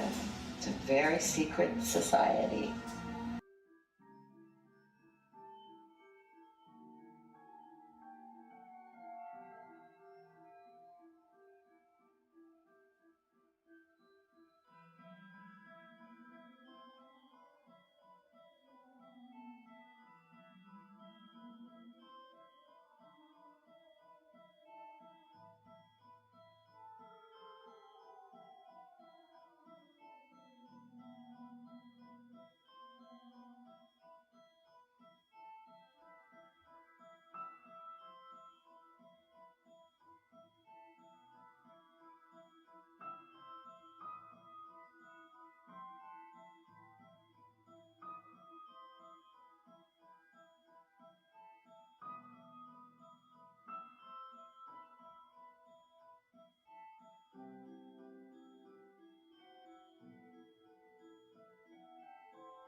And I'm like, if you don't get this right now, I swear to Lucifer, I'm gonna.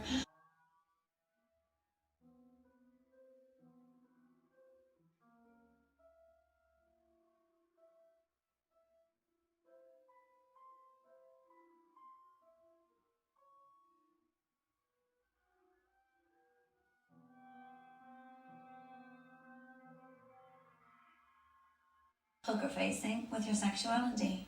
When I was making love to my old boyfriend, I used to think about women sometimes. Oh, good Lord. I'm sure he was delighted when you told him. Oh, good Lord. I'm sure he was delighted.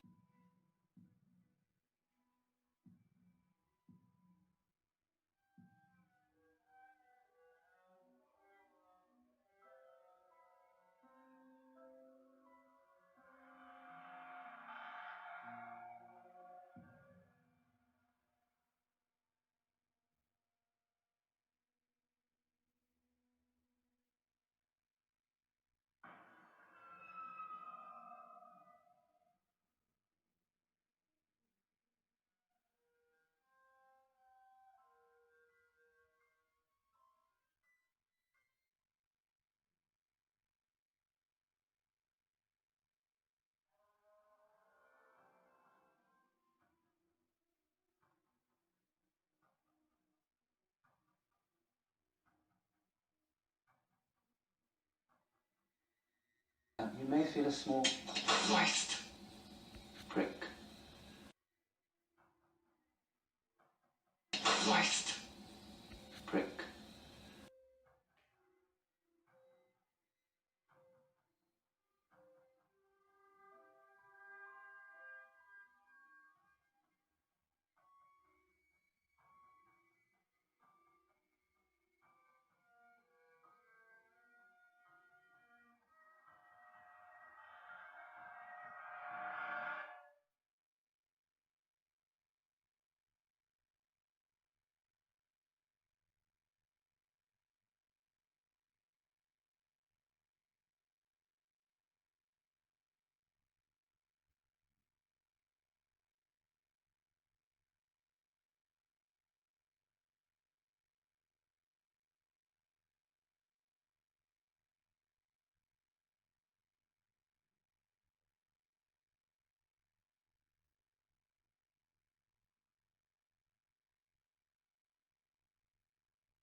I'd like to, first of all, I'd like to thank Satan. I'd like to thank Louis Armstrong. I'd like to thank Neil Young. I'd like to thank the Rollins Band. I'd like to thank Bob Marley. I'd like to thank the Marx Brothers. I'd like to thank Salvador Dali. I'd like to thank Louis Bruel. I'd like to thank Miles Davis. I'd like to thank the Parliament Funkadelic. And I'd like to thank you, too.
there is a fork in the road that's approaching you. And you can stay on the path which curves to the left by denying the existence of Satanism in the fullness that you've been shown. Or you can surrender to the truth and take the right-hand path. Now, where that road could lead is the sweetest risk you'll ever take. Are you still pretending that this one-eye religion of Freemasonry isn't Luciferianism? See, this here is the biggest obstacle you'll ever face. The very thing that could lead you to the prize is the very thing that will keep you from it. The reality of international Satanism. In the shadow of Christianity, Satanism has always been there. With every church that sprung up, so did its invisible enemy, the Satanic Church, growing out of sight and out of mind from this to this. And Christianity has long been deprived of its power, as clearly demonstrable by the absolute lack of preaching against the institution of Freemasonry. Satanism's magic cloak, Satanism's magic trick, that's Freemasonry. And how they are laughing for now. So Freemasons are at the helm of the power structure of society, which means Satanism rules. And they're making their move for the new order of the ages. Are you that besotted by this evil world that you'll even deny the existence of secret societies? And what about the American president, John Kennedy? Was he just a nutjob like me? Warning us about an international secret society with an international secret plot. A Freemason trying to tell you and the world about Freemasonry. Shot through the head. I've shown you who they are. I've shown you how they successfully operate with degrees of initiations and horrific and illegal oaths of secrecy. And I've shown you why they are a secret society. I've proven it to you. And only now that I've done that, I can show you in this many minutes what the shocking new order that Freemasonry has so cautiously been guiding us toward actually looks like. And of course you won't believe that either. By now there's a 98.5% chance that you belong to the world. And in that case, the world can do, will do, and is doing whatever the hell it wants to with you. And when all you have is the world, you'll do anything to hold on to it. Christian or not, most of you will follow this world straight to the slaughterhouse in the name of peace, safety, and progress. Clinging to it, because all you love is inside it. Blissfully ignoring people like me warning you of who's really in charge of it. Men, women, actors, singers, businessmen, and politicians, all interlocked, whose God is named Lucifer. You've seen it with your own eyes, but now you can hear it with your own ears from this 33-degree Freemason in person, just in case the Masonic literature wasn't enough for you. Find Lucifer for me. Pure, virtuous, wholesome, innocent individual that's out to help people. Lucifer is? Yeah. Say that again. Lucifer is a pure, holy... Virtuous. Virtuous. Now, is he the Lucifer that God created? That's the same one. Oh, man, this is great. I'm going to put this on the internet. Oh, God bless you, brother. Because that's exactly what the Shriners and Masons teach, is that Lucifer is light. No. And you're about those confirming hospitals? You know what, sir? Jesus said, many will say to me on that day, Lord, Lord, we did not do these good deeds in your name. And you'll say, away from me, you workers of iniquity. I never knew you. Jesus said it? In Matthew chapter 5. You've been bred from childhood to fall for the biggest lie ever told, that Satan doesn't exist. And if Satan doesn't exist, well then neither does Jesus. And while your heroes and idols know full well that they do exist. And when I say you've been bred from childhood, I mean just that. Walter Disney was a high-ranking Freemason. Here's a Masonic stamp dedicated to him, and his very exclusive Club 33, which stands for the 33 degrees of Freemasonry. And who's the god of the 33rd degree Freemason, Walt Disney? Or Walter hides the answer in plain sight, because that's what Freemasons do. Firstly, the God of Mr. Disney is wicked. See how they veil evil with a cloak of innocence? What does the word veil itself conceal? Secondly, Walter's God is horny, symbolized by the horned god of the witches. And we all know Walt Disney loves magic, which is witchcraft. So the depictions of sex are hidden in plain sight as well. Remember, lust produces life, not love. So lust is purity, lust is love, for the high degree Freemason. And thirdly, he hides the number of his God's name in the open as well. No, that's not a 666 he's seeing interwoven in the design. That would be ridiculous, wouldn't it? Not even when they separate the sixes from the name, all three of them, and place them together for you like this, in plain sight.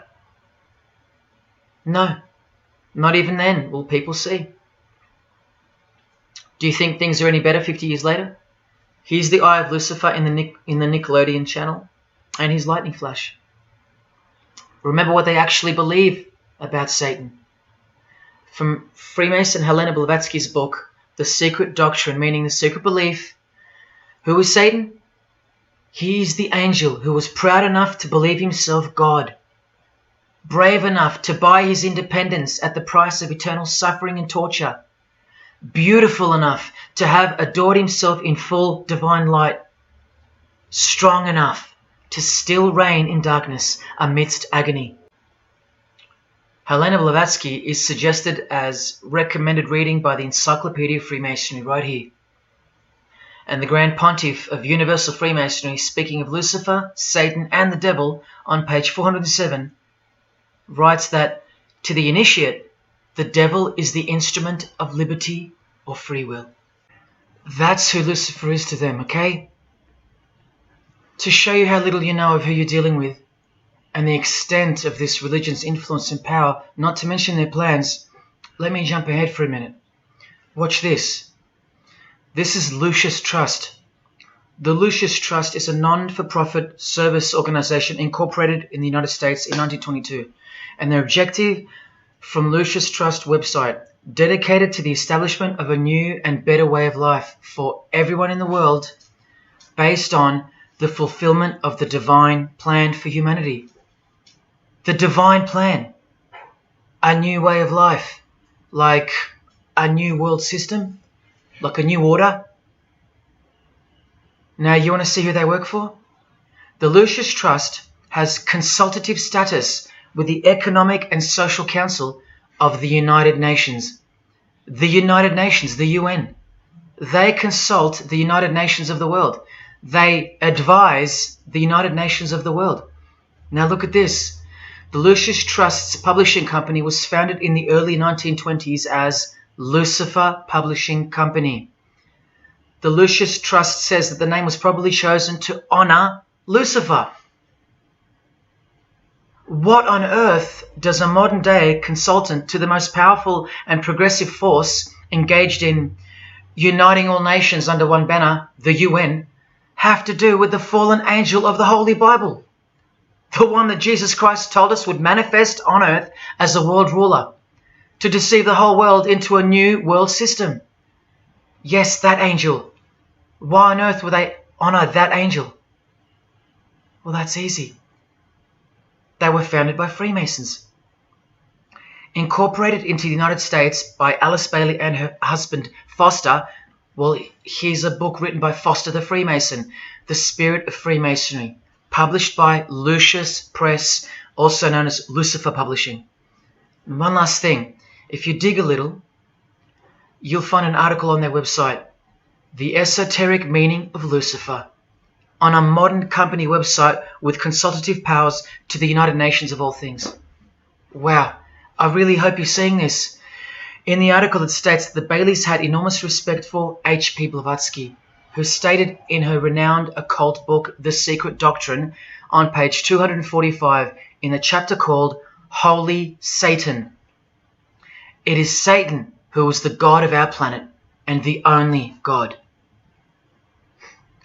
Then the article goes on to say that the Baileys sought to elicit a deeper understanding of the sacrifice made by Lucifer. Everything has been reversed. Evil is good, Jesus is the enemy, and Lucifer sacrificed himself for you, not Jesus Christ, the one who washed the feet of his disciples and the only one they fear. Modern progressive atheists do not influence world events, people. Satanists do. Remember the goal of the Lucis Trust? The fulfillment of the divine plan for humanity.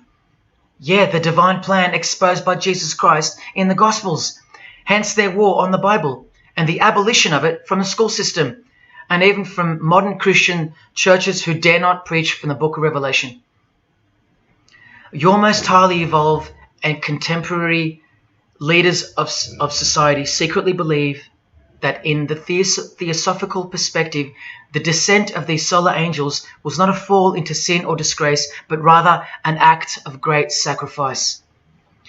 They believe in the fallen angels and their revolt against God as revealed in the Bible, led by the devil, the chief commander of Freemason Bob Dylan, remember? These people make contact with these fallen angels, with the royal art of Freemasonry called witchcraft. Please stick around, let me show you that.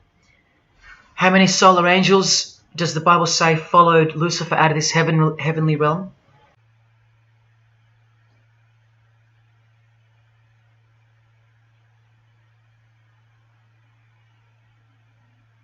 A third of the angels makes 33%. Does that number sound familiar yet? 33 degrees of Freemasonry. Just a coincidence? From the Gospels again, which expose these people every time. Do not let anyone who delights in false humility and the worship of angels and who has access to some visionary world beguile you, trick you of your reward. You still don't believe that the false humility of the charitable fraternity of the Freemasons is behind it all? Well, Blavatsky also published a magazine called Lucifer with a woman named Annie Besant. And here's a letter written by Annie herself with the official Masonic letterhead. And here Annie signs off as a 33rd degree Freemason. Printed also in the left-hand corner, Annie Besant, 33rd degree, and a member of the Supreme Council. Undeniable and undisputable. Please don't make me prove it to you over and over. Have you caught a glimpse of who you're dealing with yet? They're all Freemasons, high-ranking. And they're all buffeted by a plethora of Masonic dupes who don't know any of this because they can't decipher the symbols and they don't care to try. They're proud and boastful and defensive of their beloved fraternity in which they get to rub shoulders with the most important people of their suburbs, cities and towns, and in which they got on their knees to take blood oaths of death, calling other old decrepitated men worshipful master, yet still they think it's innocent and has nothing to hide. Delusional and lost, almost beyond hope. Some of them still think it's a Christian organization, just like the founder of the Satanic Church described. What do you get when you carefully conceal Satanism with Christianity? You get Freemasonry. People, Satanism is at the core of our world, and it is behind the new order that will be implemented soon enough. It will be all done through deception. You'll be tricked. Remember how I told you that the all-seeing eye sees that we're in hell? Well, the massive witch and Freemason Helena says so right here. Satan is the minister of God, Lord of the seven mansions of Hades, the angel of the manifest worlds. Hades means hell, manifest worlds means earth. This is who you're dealing with. This is the religion and the beliefs of the rich, powerful and famous. And yes, politicians. Do you want to go back to sleep? You can sleep after this. Well, wait till I show you what they're going to do to you, coming up in this many minutes. For those who simply refuse to believe that Bono or Scott Morrison or Prince can be Luciferians because they all go to church, let me show you another Masonic ritual they do. And this is before Satanism or Luciferianism is revealed to the candidate. And then you tell me if Bono or Scott are capable of secretly believing in Lucifer. It all starts here with the Masonic apron. Different kinds signifying different grades. Have you guessed what it's hiding yet? The genitals. Pretty obvious. Like everything else they hide, once you can see. The genitals are the true working tools of a Mason. Freemasonry is foundationally a sex cult, like Satanism, because it all starts with sex, doesn't it? Life itself starts with sex. So the mystical force of the true God of Freemasonry hides in the hidden part of the human body. That's the Holy of Holies, covered by the Masonic apron, the seat of God, the seat of Lucifer. See here with Satanist King Diamond's artwork? The eye is attached to the horn god, but look at where the eye starts, from the waist down. That's where the apron of a Mason begins. And the one eye of Freemasonry is also the one eye of the penis, where life generates and springs forth. See the openly hidden secret of the Masonic square and compass now?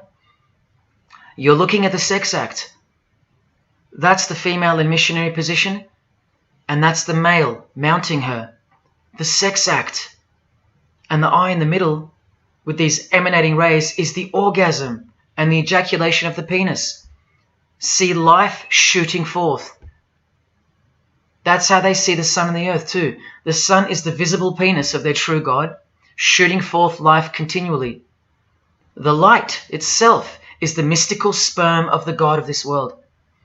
The sun and penis generate life, while the earth and female womb produce life. The letter G, when replacing the I in the middle of the square and compass, stands for generation, sexual generation. The practical aspect of Freemasonry and Satanism's religion is that of a sex cult. You see Rod Stewart telling you he's a Freemason? By displaying the hidden hand of Freemasonry, also known as the Master of the Second Veil, and look at his other hand, taking the Masonic apron's place for covering his penis, which is the Holy of Holies, the seat of God for the Mason. And from the Grand Pontiff of Freemasonry, Albert Pike, hence the significancy of the phallus, the penis, or of its inoffensive substitute, the obelisk. Straight from the horse's mouth, the erect penis graces us, or should I say disgraces us, with its presence in every country in the world, marking its territory. The Masonic obelisk in our face, everywhere, making its bold statement, yelling, screaming in silence. This is another reason why we're considered the ignorant and stupid masses. Another example of hidden in plain sight. And here's an erect penis on the front page of the female Freemasonry magazine, The Eastern Star. I once stood in front of this obelisk in Sydney, and I must have asked 30 people what they thought it was. Not a single one of them knew. To the Freemasons of the higher degrees, the whole universe is in fact one giant and continuous sex act. This is the structure of Freemasonry. You can take this path to the top or this path. And way up here, you have the Order of the Mystic Shrine. The Mystic Shrine is what's found behind the Masonic apron, because that's where life comes from. That's the Mystic Shrine. You have to be a 32nd degree Freemason to be asked to join the Order of the Mystic Shrine. And then, once you're inside, you can be invited to join this order, the Royal Order of Jesters. See, Freemasonry is like Russian dolls, and Satanism is at its center. Look at some of the pins and lapel designs for the Order of the Jesters. You can only join them unless you're at least a 32nd degree Freemason. Sex and debauchery. Erections. The adoration of the phallus. Masturbation. Devils. Demons. Fallen angels. This one here, mocking holiness, reference to the anus, and sodomy, anything to mock the Bible. This disgusting one has King Momus sitting on a female's face, and hidden in plain sight is the square and the compass, for those who have eyes to see. Bestiality, yes indeed. this bagpipe player has an erection and the sheep is running away scared. Self-explanatory. This character has an emphasized eye, if you can see that, and the skull has an emphasized eye also. The wink and the one eye of the Indian. And the secrecy, the symbols of secrecy. On the far right here, the monkey covers his groin area, symbolizing the Masonic apron, and the black and white dogs, well, they symbolize the checkered floorboard of the Masonic Lodge, which is sexualized male and female principles, the horned god, where evil and good don't exist. And in the first degree, Masons are given a Bible stamped with a square and compass, oblivious to the inherent mockery and the foundation of the whole fraternity, as alluded to here with a genuine Royal Order of Jesters private lapel. This is a certificate that a jester receives after his initiation, and you see here their patron is named King Momus, and he was a god, or a daemon, which is a variant of the word demon, who was expelled from heaven, as the legend goes. Sounds just like Lucifer, because it is. Did Freemasonry disassociate themselves from the tax-exempt branch of Freemasonry known as the Jesters? Well, no, they didn't, because, I mean, this is rare footage of an event within the lodge. Now, I'm sorry about the quality of this, but this is a Masonic lodge. So for Masons that want to say that the Jesters are contrary to Masonry, well, look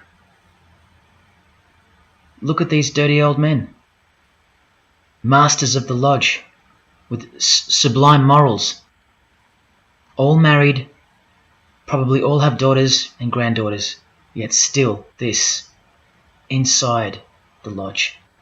But for you it should be obvious, because you can see the square and compass, the sex act, and the all-seeing eye right in the middle. I told you that Satanism was the oldest religion in the world, and it is. The sex act was ritualized and organized as a religion before we called it Satanism. But Satan has always been the god, the horny god, the horned god of these sex cults. All of them, from Sumeria to Egypt to Greece and so on, that's called paganism. And the real Bible of the Freemasons and the pagans, the one not written by hand, the one that's older than any book, the one that supersedes all the rest in age, thus making it the purest and most unadulterated word of God in the eyes of the Freemasons, is nature. Nature is their Bible. And before you think there's nothing wrong with that, wait a second, because you're not thinking straight. Ask a Mason, whether he be a first degree or a 33rd degree, what is Freemasonry? And the universal go-to answer is this: a peculiar system of morality, veiled in allegory and illustrated by symbols. Now, why would you need to veil your morals? Because in their peculiar system, evil is good and good is evil. That's Satanism 101. A peculiar system of morals. That should tell you something. That should tell you everything. Why would your morals need to be a secret? Because their deeds are in fact evil. Glorifying the laws of nature, where cruelty and self-obsession are virtuous characteristics. That's nature. Nature is as cruel as she is kind. The checkered floorboard, where everything is legal. It's Christianity that lives in reverse. The first shall be last. Love your enemies. The meek shall inherit the earth. These are unholy and unnatural concepts in the eyes of visible nature, the nature of Freemasonry, which is Satanism. What the Freemasons really mean by this morality veiled in allegory is that they're allowed to steal because nature allows it. They're allowed to kill because nature allows it. They're allowed to commit adultery because nature isn't monogamous. They're allowed to lie, indulge in all their God-given senses, especially sexual, because nature encourages it, as long as no one finds out, under oath. Jesus said, narrow is the road that leads to life, and broad is the road that leads to destruction. The Freemason of the century says, no true Mason can be narrow, for his lodge is the divine expression of all broadness. Because broad are the divine laws of nature. While they glorify those laws, Christianity breaks those laws. It becomes supernatural, because only then can you love your enemy. And so it goes that Christianity is despised by Freemasonry, the real Freemasons, because their Bible is nature, and by nature they know the personality traits of their God Satan, because he's the God of this world, just as the Freemasons, the enemies of mankind, say that he is, and just like Jesus said he was too. So they believe that Jesus is evil because he denies human nature and burdens us with the knowledge of sin. Observable nature, that's what guides the Masons' ethics and the Masons' morals. That's why they're called Freemasons. Believe you me, because they're free from moral obligations, free from sin, from guilt. They're free from Jesus Christ. These people are introducing this new system of the world, this new age. You're going to miss Christianity when it's gone. Mark my words. Because you have no rights in the eyes of nature, which is the Bible of Freemasonry and Satanism. And soon that will become painfully plain as a fact of life. Now please, I give you fair warning of what's to come in this presentation. It's very disturbing, or at least it should be. But cause to celebrate follows the disgusting things you're about to see. This is precisely where my own life and well-being come into danger. So let me say this right now. If you hear of my sudden death, or of my possession of 0.5 kilogram of cocaine or child porn, or my overdose or my suicide, remember this video. And if something so unfortunate should happen to me, may it serve as a catapult to you and as a remembrance of the conclusion to this presentation, which is this many minutes away. Do I really think they're going to make me pay for this video, for breaking my oaths? Well, seeing as people are so far gone, lost in the illusion that secret societies have constructed around you and inside you, and seeing as they can simply pull this video down, close my account and whatnot, no, I don't think they'll come after me. But if they do, let me say this to the Grand Lodge that orders my demise right now. Jesus wins. So in saying all that, here we go. Is Scott Morrison a Satanist? I'll let you answer that. Here is a ritual that Scott and every Freemason from this guy to this girl have performed. There is one Masonic apron you'll never see being worn. This one. And when I bumped into it, I thought it was a fake. Until I found this in Richardson's Monitor of Freemasonry, official Masonic literature, written for Masons only. On this page, what is that head doing there? You'll find out in a sec. Let's read the description of the apron worn in this degree. Speaking of the initiates, it states, they wear white aprons sprinkled with blood red and lined and bordered with black. On the flap of the apron, a bloody arm holding a dagger, and on the apron, a bloody arm holding a bloody head by the hair.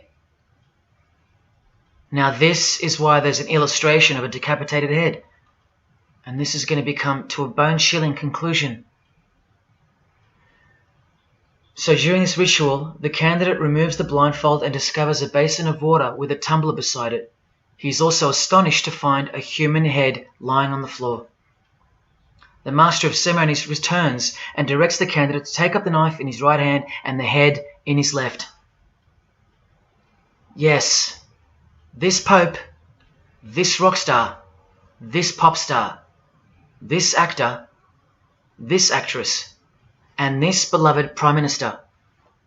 This is what they've done. All of them, hands down. And you thought all you needed to be is talented to succeed? No, you need to belong to the secret society called Freemasonry. And believe me, when you belong to them, you belong to them. Now you tell me, can these people end up believing in Lucifer? Is that really a stretch? Carrying around a bloody head? Swearing to have your brain cooked, tongue torn out from the roots if you ever reveal anything? No, the stretch is that you think they couldn't believe in Lucifer. That's the stretch. Lucifer, the one who sets you free, remember, from sin by sinning. Can you now see the bloody spirit of Freemasonry lurking behind the veneer of charity and the veneer of Christianity? Because Scott Morrison goes to church, apparently. The Pope is a Christian, apparently. But look at these people. So-called Christians or Christians gathered around a giant erect phallus in the middle of the Catholic square. This is Freemasonry, the demolition of morals, the creation of hypocrisy, and the demolition of true virtue. These minds are directing the future. Now, to be fair, I don't know if these heads are real heads. I never got that far to find out. But I will tell you this. All the skulls they use they're real. All the skeletons they use they're real. And they run every single noteworthy funeral home in Australia and the world. I know that personally and for a fact. Once again, you are only seeing the tip of the iceberg, because I can't bring myself to tell you about what I really know of the rituals that come after the 33rd degree Freemasonry. For as much as they celebrate life in various grotesque ways, they also celebrate death in ritual form, which are the things I can't speak of to you. They have to celebrate death in order to prove that they can see things through the all-seeing eye, the one that sees above evil and above good, the checkered floorboard where things kill each other to live, where life is cruel, where morals are broad. There is no sin, there is only nature. See, these Masonic rituals are designed to desensitize the candidate further and further in preparation for the raw truth of Satanism, the truth which is plainly stated by the Grand Pontiff of Universal Freemasonry. Lucifer is the light bearer, and that you should doubt it not, from their own literature and from their own mouths. Until finally the candidate's introduction into the royal art of Freemasonry, witchcraft. The ancient craft. Why do you think that witchcraft has disappeared? It never disappeared. It was hidden, forced to go into hiding by the appearance of Jesus on the human scene. Another reason why he's passionately hated, and soon him and his ways will be done away with in this new world, and so will your rights. You still don't believe me? You're still doubting all the evidence, like the Freemasons are counting on you to doubt. Well, remember from the Encyclopedia of American Religions, the continuing impact of speculative modern Freemasonry provided fertile soil in which new magical orders could grow. Watch this 2-minute clip. I can vouch for every single thing you hear come from the former Masons' mouths. In the initiation in Freemasonry, we had to be recommended by another Mason. Well, in order to join witchcraft, you have to be first screened. You have to be recommended by somebody currently in witchcraft. Well, when I was initiated, I was blindfolded and bound by a rope, and on your bare chest was thrust the point of a spear. In witchcraft, we were initiated through a very involved ritual, initiation ceremony, wherein the candidate was led blindfolded, bound by a rope to the edge of the magic circle. And the rope is around your neck and you're led forward. And up front, at the eastern end of the building, is a person who's a worshipful master. And you kneel down before him as if he were a god. You were met by the high priest or high priestess at that time, usually with a sword to your chest. When I went to enter the lodge, a sharp object was put to my left breast. And I was warned that should I reveal any of the secrets of Freemasonry, to know what to expect. When you're presented before the high priest, a sword is held against your chest, and you actually take a blood oath, promising to remain faithful to the secrets of witchcraft. Well, when you are in the room, this blindfold is taken away from you, and this is a time when they say that you're coming from darkness into light. During the initiation ceremony, the initiate is led by the lieutenant of the high priest and is challenged at the edge of the circle by someone saying, "Who goes there?" And the answer is, "One from the world of darkness." In Masonry, the prayers are ended with "So mote it be." Oh, and one of the other aspects of, or distinctives of the craft was that we would always end any spell or ritual where we released the power, this is where the power was released, with the word "So mote it be." By now this should sound like a stupid question, but why do you think that the initiation ceremonies into witchcraft are almost identical to that of Freemasonry? I'm not even going to answer that. Come on, people, wake up with me. Here's Kylie Minogue, a Freemason, okay? Hidden hand of Freemasonry and the one-eye symbolism of the god of her religion. Now here she is giving the vow of silence, but what the masses fail to see is what's written on the book she's holding. Witchcraft, the royal art of Freemasonry. This is what her vow of silence is referring to in the picture. Yes, Kylie Minogue is a witch. And if you're still that deluded by the magic wand that is television, entertainment, movies, media and whatnot, then you'll no doubt fail to use the incredible eyes that God gave you, from which to see the real world with, the evil world, where Satanists are at the helm. The ban on witchcraft was only officially lifted in England in the 50s, after more than 1,500 years. So that tells you who's in control now. And when I give you a glimpse into witchcraft in a minute, you'll see why it's evil and why it should be anything but legal, even when using it for so-called good, because the well they draw from is poisoned. But thanks to propaganda, the craft of the witch has been absorbed into the realm of fantasy. Justin Timberlake here is also referring to magic in this cover art, with the all-seeing eye looking through the number of their god. Magic. Magic is a much smoother and more acceptable word than witchcraft, that other word. That word still retains its ferociousness, its true character, but that word has been sterilized. That word isn't real to you anymore. You can't feel it for what it really is. Or if you do, your mind has isolated it, confined it to some small groups of unimportance scattered here and there over this diverse world. And so it's nothing to be feared or concerned about. But that's the furthest thing from the truth. Now, some witches want to say that witchcraft isn't Satanism. That's either more delusion or misdirection, as confirmed here by Anton LaVey in the Companion to the Satanic Bible, when speaking of the followers of the Witchcraft Not Satanism school. He writes very accurately that they cannot afford to admit to an affinity with anything that bears the name Satan. He knows where the power of witchcraft comes from. Now, does that mean that Justin Timberlake is a Satanist because of his symbolism and the use of his word alluding to witchcraft in his artwork? Well, yes, actually, that's correct. He is. Here's a quote from one of his songs. You want to see who else is in good company with these famous idols? Suzanne Atkins. Same sign, same religion, Satanism.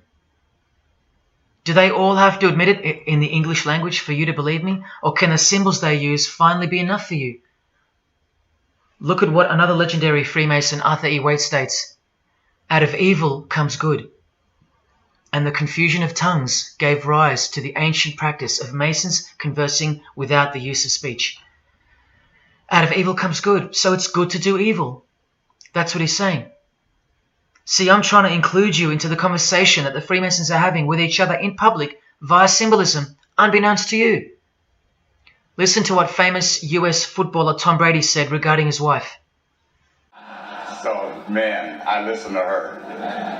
And right after the game, she said, "See, I did a lot of work. You do your work, I do mine." She said, "You're lucky you married a witch. I'm just a good witch." Well, this is Tom Brady. And this is his wife. Both initiated into the secret society. Of course they are. Wait, she's not displaying the one-eye symbol of the Freemasons, is she? That's just art, isn't it? Well, no, it's not. She's a witch, and her husband just told you she was. Here's Steve Miller's front cover to the famous song Abracadabra. And he covers his eye, because he's a member of the one-eyed religion. And abracadabra is a legitimate word used in witchcraft. Here it is in the 100-year-old Encyclopedia of Freemasonry. Why would the word abracadabra be in the Encyclopedia of Freemasonry, the fraternity that runs charities, hospitals, nursing homes, and that secretly supply us with popes, presidents, prime ministers, kings and queens, and the bulk of our entertainers? Why? You know, I really think it's time to show you what the Satanists dressed as Freemasons are going to do to you and the world to finally establish their new world, their utopia. And this is going to be the segue into that. This is my last practical example of Freemasonry's satanic roots. And then I'll close this presentation with the most shocking thing you'll see or hear. You probably won't care, but to the precious few who remain, I will send you off with the greatest and most beautiful shock of all.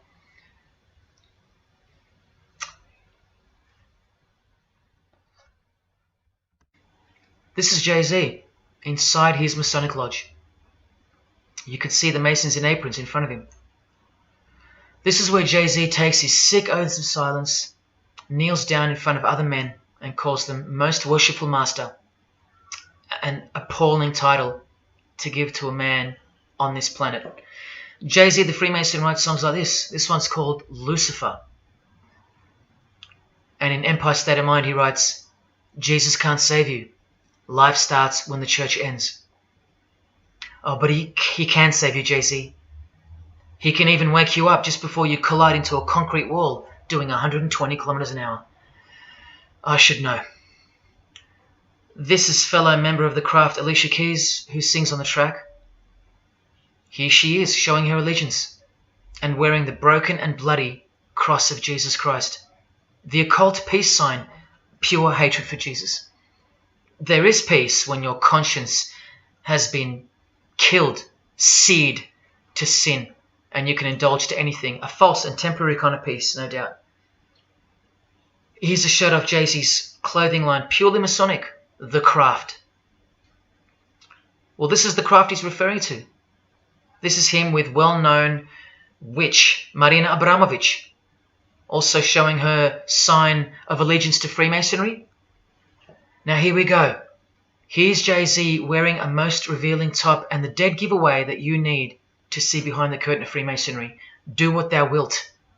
Do whatever you want. That's the adopted motto of the most notorious Satanist of the 20th century, 33rd degree Freemason, Aleister Crowley. Here is his certificate of appointment, known as the 33rd degree inscription and the double-headed eagle of Freemasonry.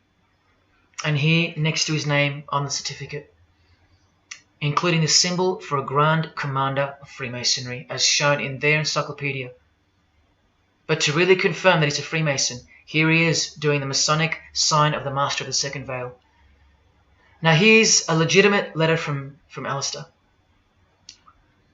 Again, the addition of his inscription of the 33rd degree, and he signs off with a symbol of the past Commander of Freemasonry. What does he write beside it? Baphomet. This Baphomet. Now listen to this man to get a clearer picture of the truth behind the secret religion of the stars and the leaders of the world. Aleister is the founder of a Luciferian church called the Ordo Templi Orientis, and he named himself the Beast 666, straight from the Bible, depicting the number of wickedness in human form. In his what's called Liber's writings, he says, "With my hawk's head, I peck at the eyes of Jesus as he hangs upon the cross." Do you see the hatred?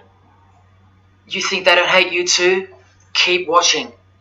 And from the equinox, with the all-seeing eye of Freemasonry, this illustration. What does it mean? The writer himself explains. The picture is symbolic of the new eon, the new age. From the blasted stump of dogma hangs the hag with dyed and bloody hair, Christianity.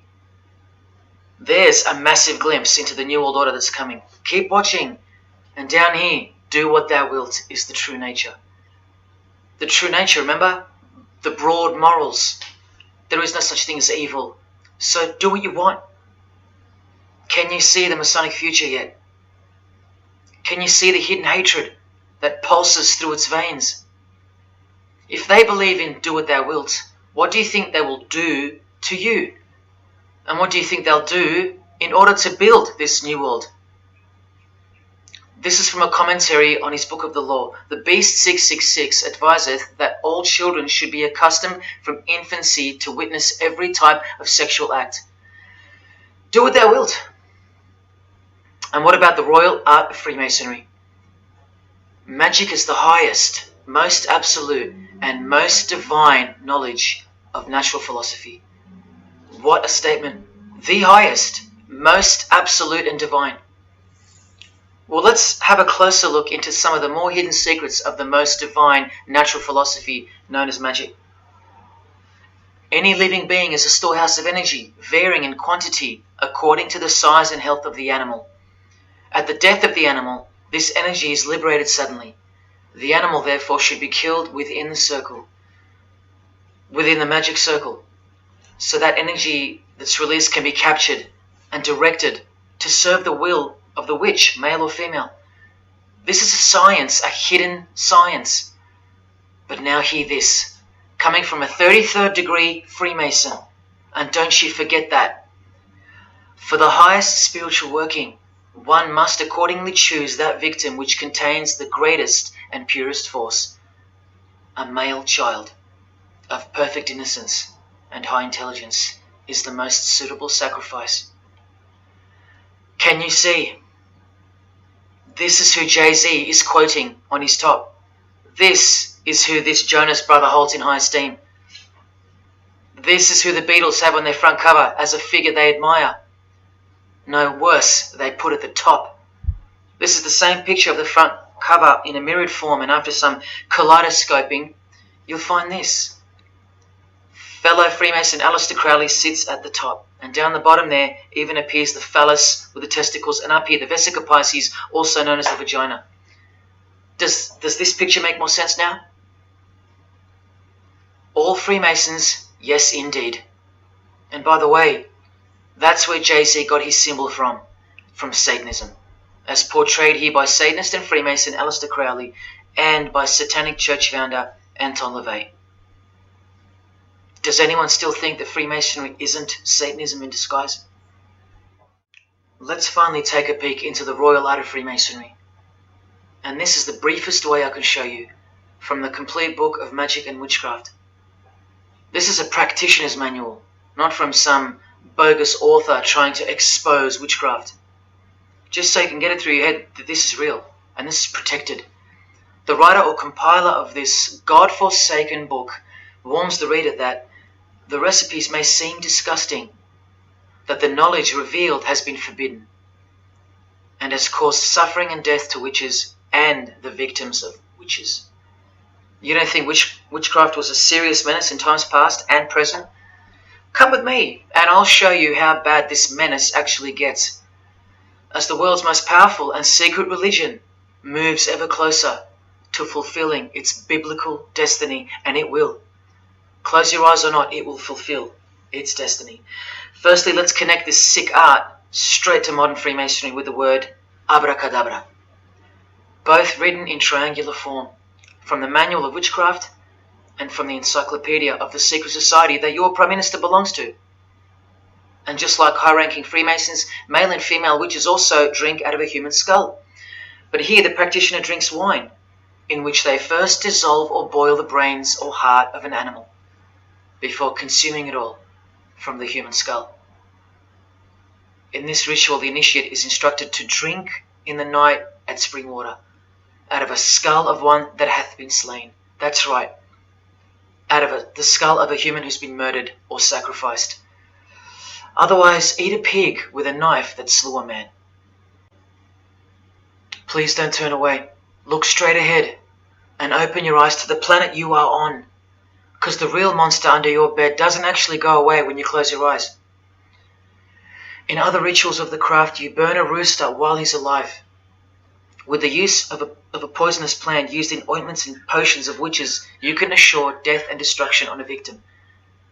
You want to make a female enemy sterile or a male enemy impotent for the rest of his life? Otherwise, you can just kill them. The hand of glory is the severed hand that is dried and preserved to be used in black magic. Yes, a dead human hand. A black circle is most effective for operations of evil. The use of blood and sex in ritual was considered helpful for obtaining the necessary energy to successfully work magic or achieve mystical insight. But here's where the darkness thickens even further. Animals such as black cats or children may be sacrificed, and participants may drink the blood of the sacrifice. And just so you know that Stanley Kubrick wasn't joking, an orgy of participants sometimes follows the mass. No remorse, just science, the science of witchcraft, the royal art. And here, what's necessary for the working is the fat of young children, dead children. How many children do you think go missing in Australia every year? That's how many. And what about the world? Is it 1 million? Well, according to the International Centre for Missing and Exploited Children, it's 8 million children per year. Do you think that the highest, most absolute, and most divine knowledge of natural philosophy has anything to do with that? Any chance of an international secret system that is bolstered by initiations and degrees and bound under the most brutal penalties that the human mind can ever devise? Do you think that has any involvement? Any chance of that? Am I saying that this Freemason has sacrificed children? No, I never said that. But did he ever even remotely mention the secret societies? Did he ever try to warn you? Educate you? No, he was under oath. Am I saying that these Freemasons have sacrificed children? No, I never said that either. But have they ever warned you about the secret society that believes that Lucifer is the savior? The society functioning right under your nose, that secret society? No, not a chance. Julia Gillard admitted she belonged to one, but that's about it because they're all under oath. So where does this ancient craft originate from? It originates from the spirit realm, from spirit beings. That's who taught mankind the royal art before civilization began. In this chapter, The Rites of Satanism and Witchcraft, the manual explains that a typical satanic Sabbath was, number one, a homage to the devil, usually performed as the osculum infami, also known as the kiss of shame, which is so shameful that we'll just put it this way. The ritual involves kissing the hindquarters of the devil, the rear. Surely this is far removed from anything to do with Freemasonry. People, the original order of the Knights Templar were found guilty of this very same obscene ritual. And where do you find the modern variant of the Knights Templars of today? I told you, in the highest degree of Freemasonry, right here. Here's a couple of them now. And what's on this Templar's head? From the Masonic Encyclopedia, remember? A symbol of the Baphomet, according to 33rd degree Aleister Crowley. And we can confirm that in the Satanic Bible. That's exactly what's hiding deep inside of Freemasonry. I'm only showing you this to show you the reality of Satanism and the demonic realm, the world you can't see. On this earth? And in this earth and then in a world we can't see. Look here. The hierarchy of demons occupies a more important place in both black and white magic rituals. Both black and white. This is where the power of witchcraft comes from. And this is the reason these bizarre rituals actually function and actually work. Because after the ritual is performed on earth, its effects are carried out to their conclusion in the spirit realm by spiritual beings or demons, actual demons. The reality that is hidden from you. Because if you found out that Satan was real, then that would have to make Jesus Christ real too. And he is the one they hate. And if Jesus Christ is real, that changes everything. And this is how much they hate him. The prayer that Jesus taught his disciples is performed backwards. The high priest is sometimes naked. A prostitute assists him, and a naked virgin, who may later be deflowered, is the altar. Everything that is sacred is defiled, and everything that is filthy is honored as pure. Because of their burning hatred of Jesus Christ, just as he's hated by the fallen angels that they worship. It gets worse when you hear what they use as a substitute for the bread that Jesus broke and told his disciples to eat in remembrance of him. A wafer which initiates me with this, this, and this. Or the name of Satan may be written upon it. And this isn't even witchcraft. This is just a ceremony announcing who they love and who they hate. So is Satan real?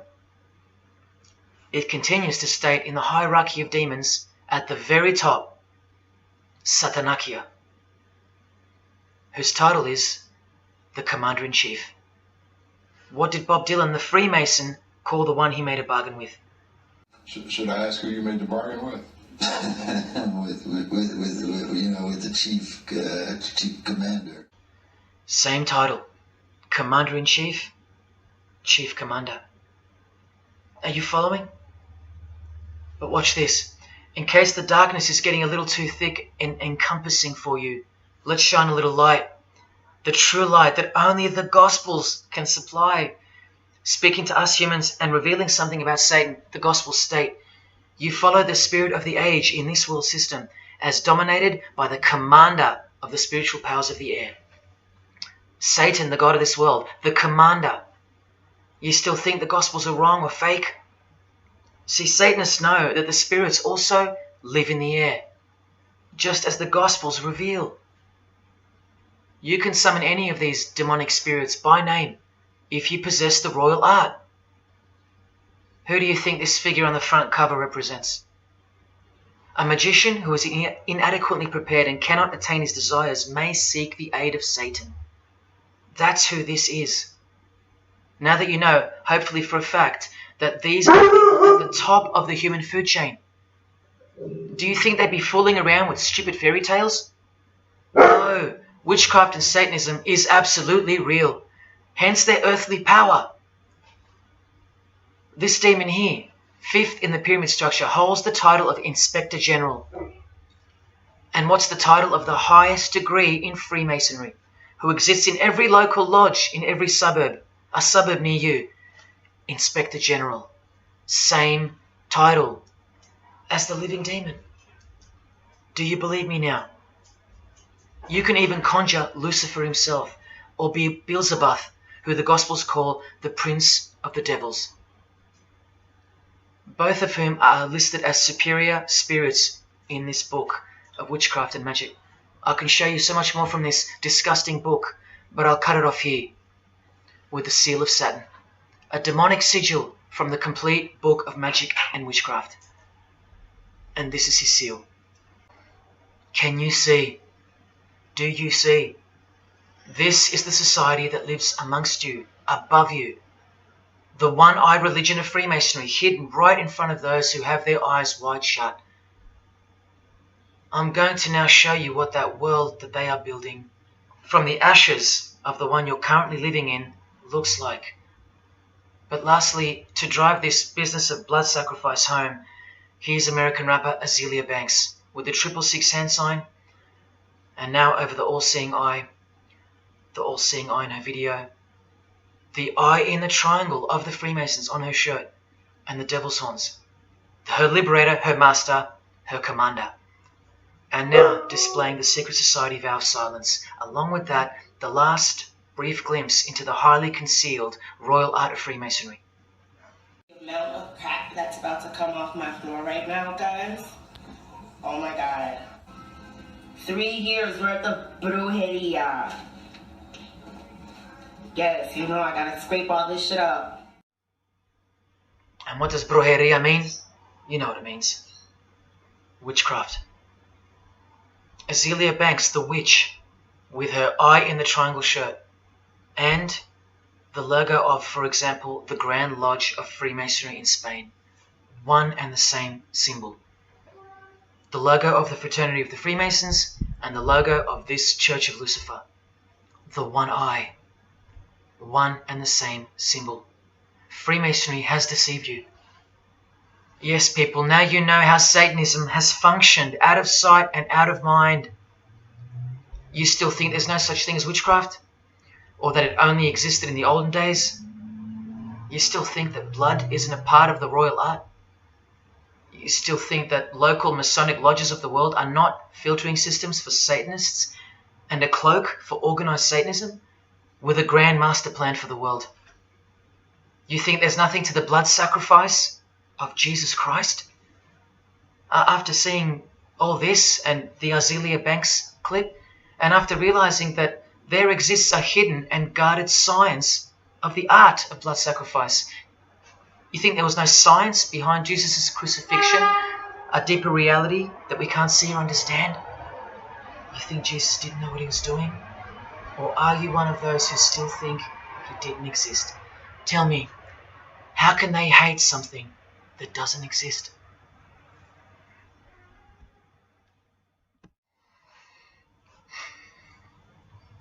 If only you could hear from some other Freemasons who have the courage to break their oaths.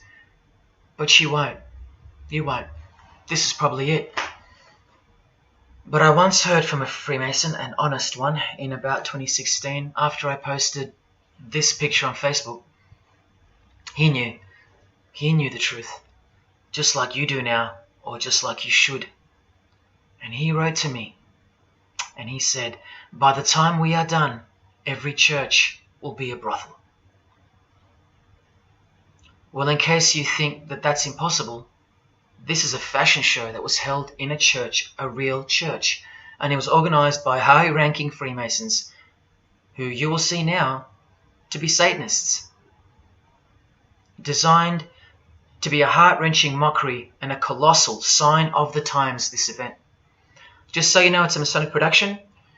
Here's the inside of a lodge. See those twin pillars? Well, here they are. See the Masonic checkered floorboard? Well, there it is. See the Masonic square and compass? Well, there it is. And do you see the eye of Freemasonry? Yeah, there they are.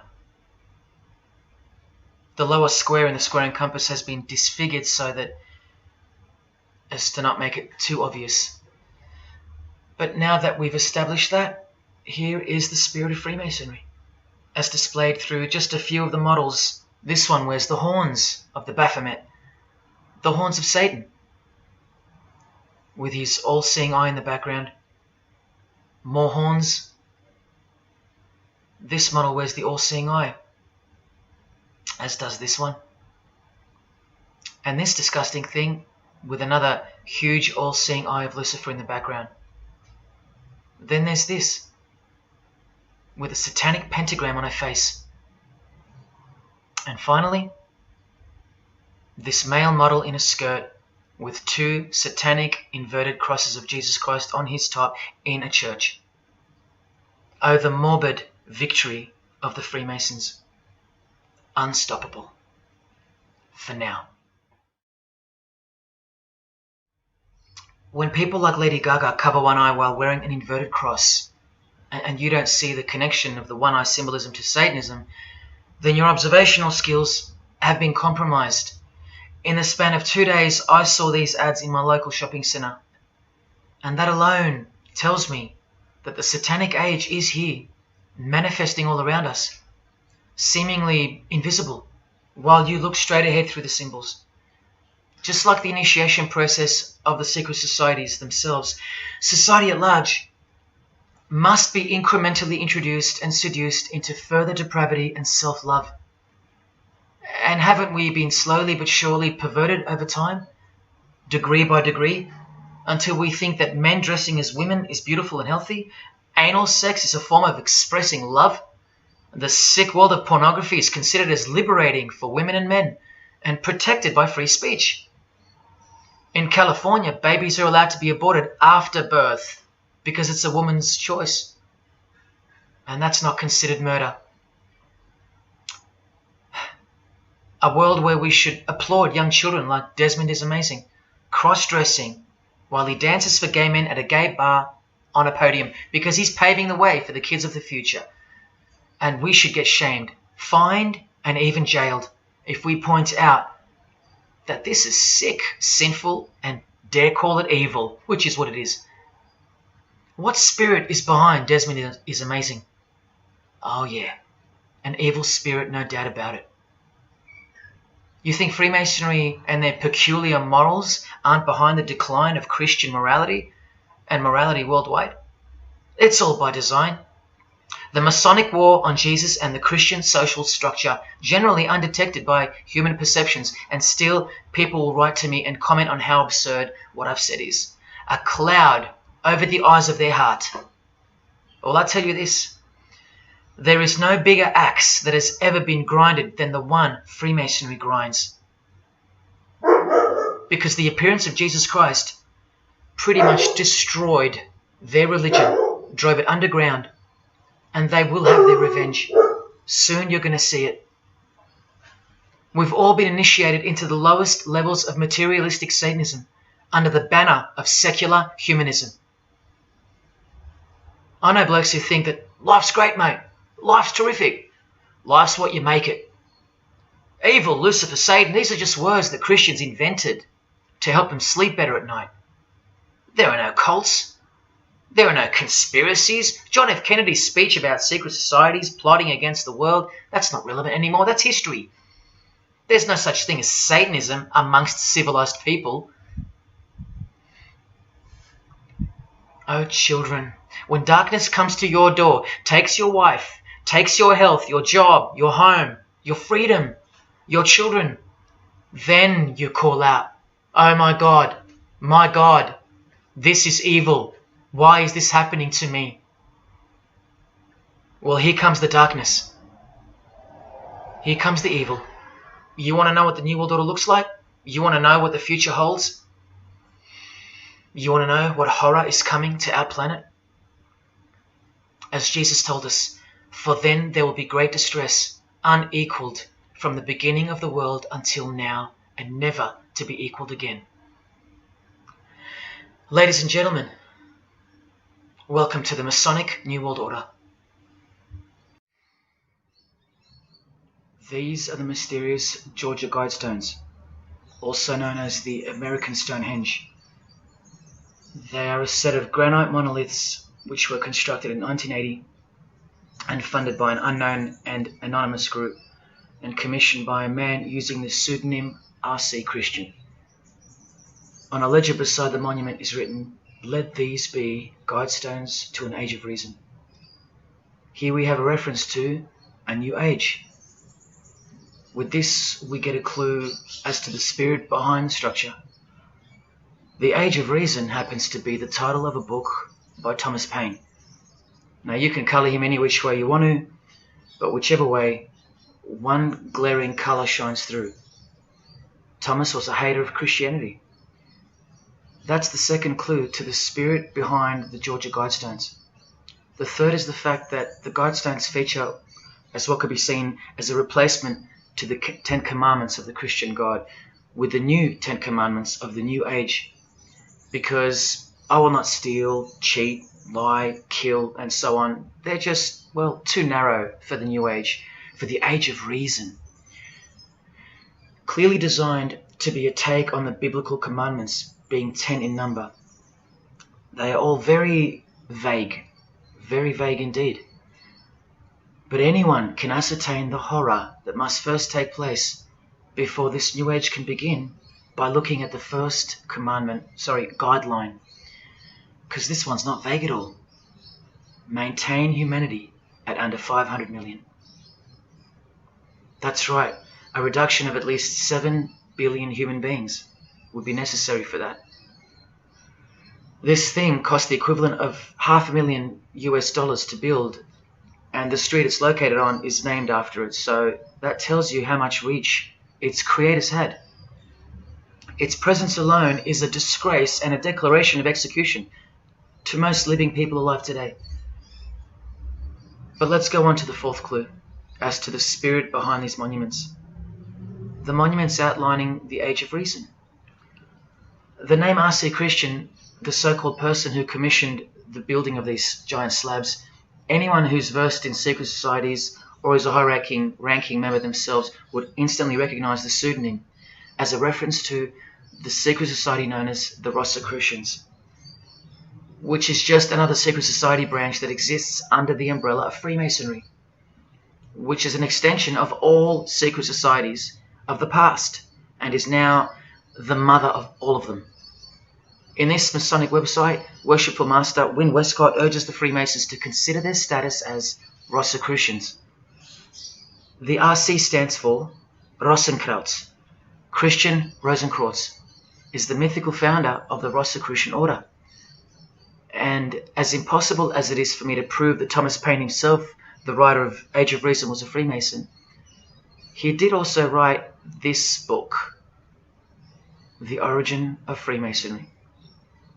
That is the spirit behind the Georgia Guidestones, the satanic spirit, and a straight off the bat view of this approaching new age. I told you, the whole system is about to change. And it's not going into the future. It's actually going back into the past. The old religion, that's what's taking everything over. And you'll walk straight into it, blind as a bat, thinking these people want to help you. They will appear as your saviors, forgetting or never being told in the first place that all this time there have been two societies in the world. The visible one, which is the one we're in, and the invisible one.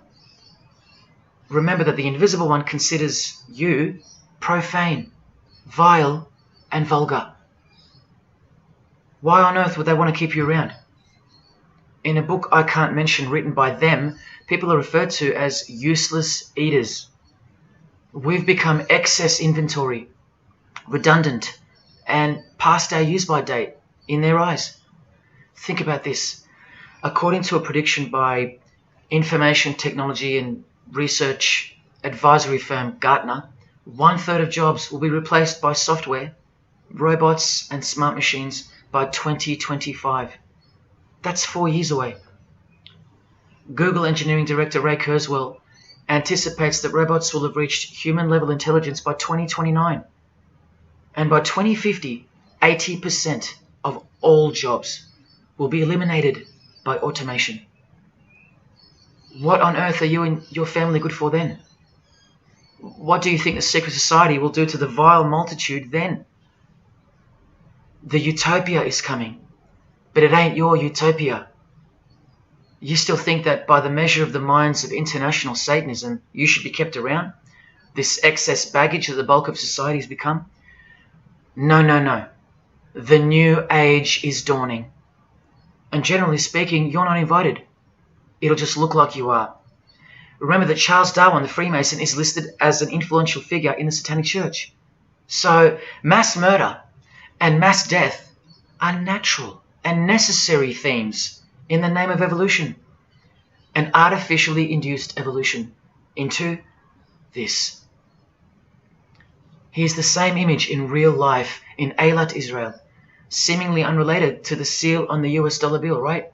But standing in glory with a Masonic square and compass, telling you exactly who owns this pyramidal symbol, complete with the one eye on top. Same symbol, same designers, worshipping the same God. You should be getting goosebumps by now. Is this a conspiracy led by international Freemasonry? Oh, you don't have to bet your life on it, because your life has already been placed as a bet on your behalf and without your knowledge, but with your permission, because all of the information is hidden in plain sight. In your face is where it's hidden. You're going to lose this battle unless you've been hidden in Jesus Christ, the only one who warned you that the new age is a trap and that it is the climax to this epic drama being played out on planet Earth. Now hang on, brace yourself, because I ain't going to let you down. This is a magazine called The New Age, but if you press rewind, you can find its source. Supreme Council of 33 Degree, Freemasonry. This one stretches way back to 1922. See the twin pillars of Freemasonry? Look, this is 19th century Freemason and New Age pioneer Helena Blavatsky on the cover of this edition. She's the one who wrote that darkness is absolute light, and that Satan is the god of our planet, and that we are in hell. But do you think the readers of these magazines are told that? No. Darkness is sold as light. Satan is disguised, and it's him in the details. This Masonic New Age magazine was the precursor to all magazines and trends, promoting the great deception of self-love and spirituality. Meanwhile, you're feeding off the plate that Luciferians serve you. Look at how the Satanic Bible in 1966 reveals the reality behind the curtain. Evidence of a new Satanic age. A new age. The new Satanic age. All rigged and all propelled by Freemasonry. Satanism's magic cloak. After all, and I think you should have guessed by now that Anton Szandor LaVey, the founder of the Satanic Church, the one who vowed to help destroy Christianity, is himself a Freemason. I can't prove it to you, but I know it, because of not only his obvious fondness of the fraternity of the Freemasons and the mention of it in his Satanic Bible, and its vital role in the Satanic takeover, but also because of the symbols, specifically this one, generally called the Devil's Claw or the Lion's Paw. Freemason James de Rothschild displaying the Devil's Claw or the Lion's Paw. X-Factor's L.A. Reid showing the Devil's Horns next to fellow Freemason Avril Lavigne. The Secret Society sign for the Devil's Number, and displaying the Devil's Claw over and over.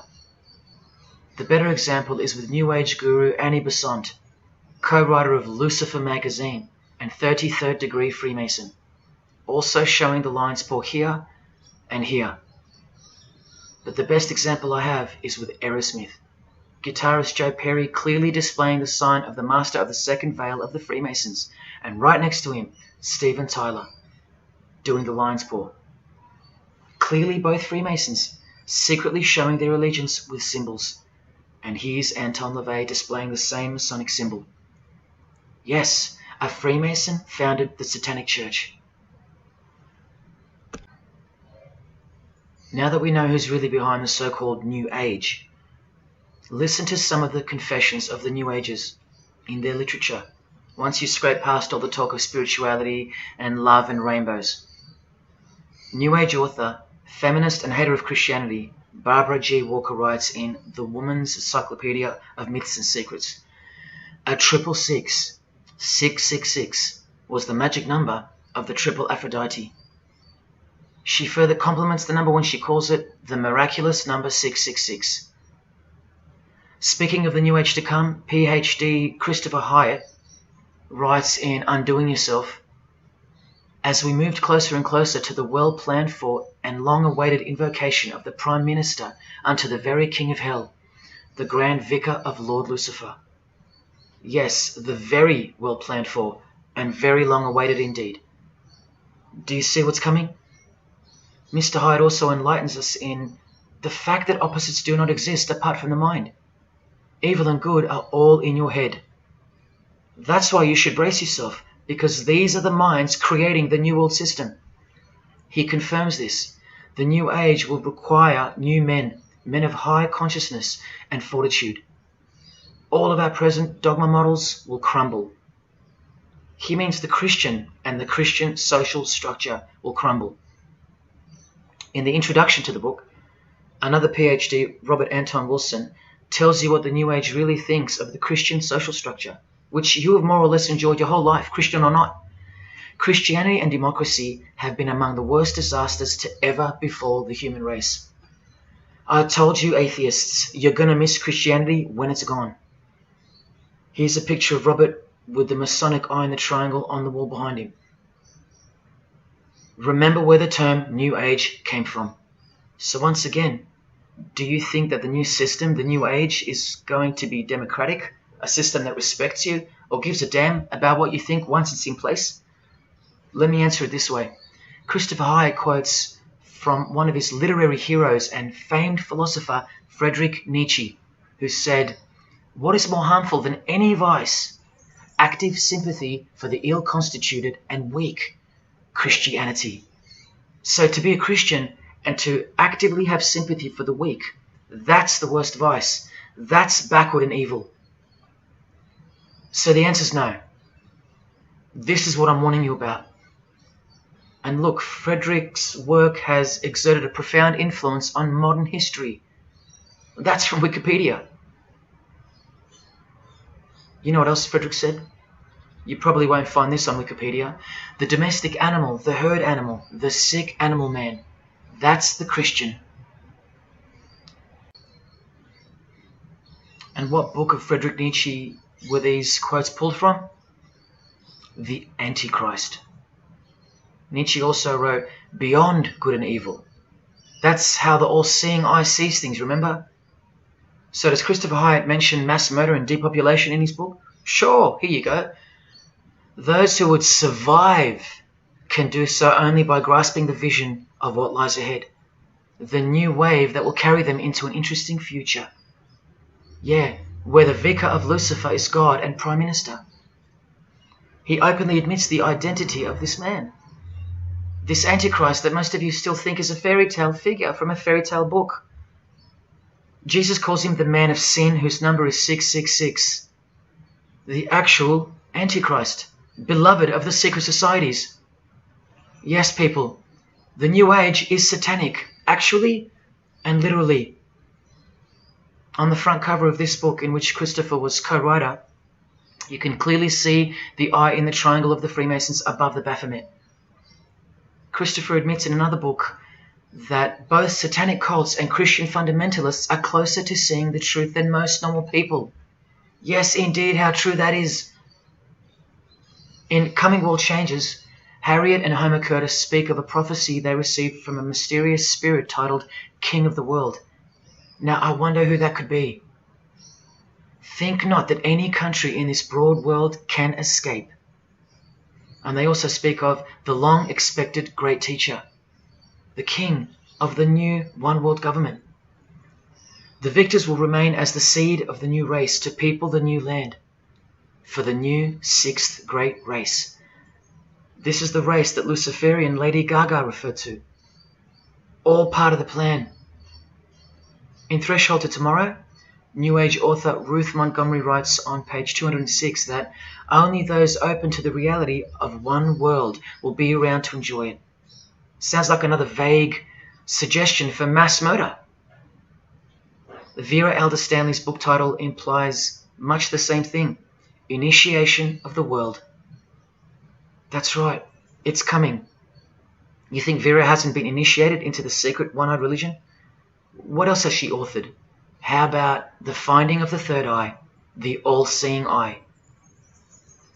New Age author John Randolph Price writes in The Planetary Commission, in question and answer form, how do you define the Antichrist? The answer is pretty amazing.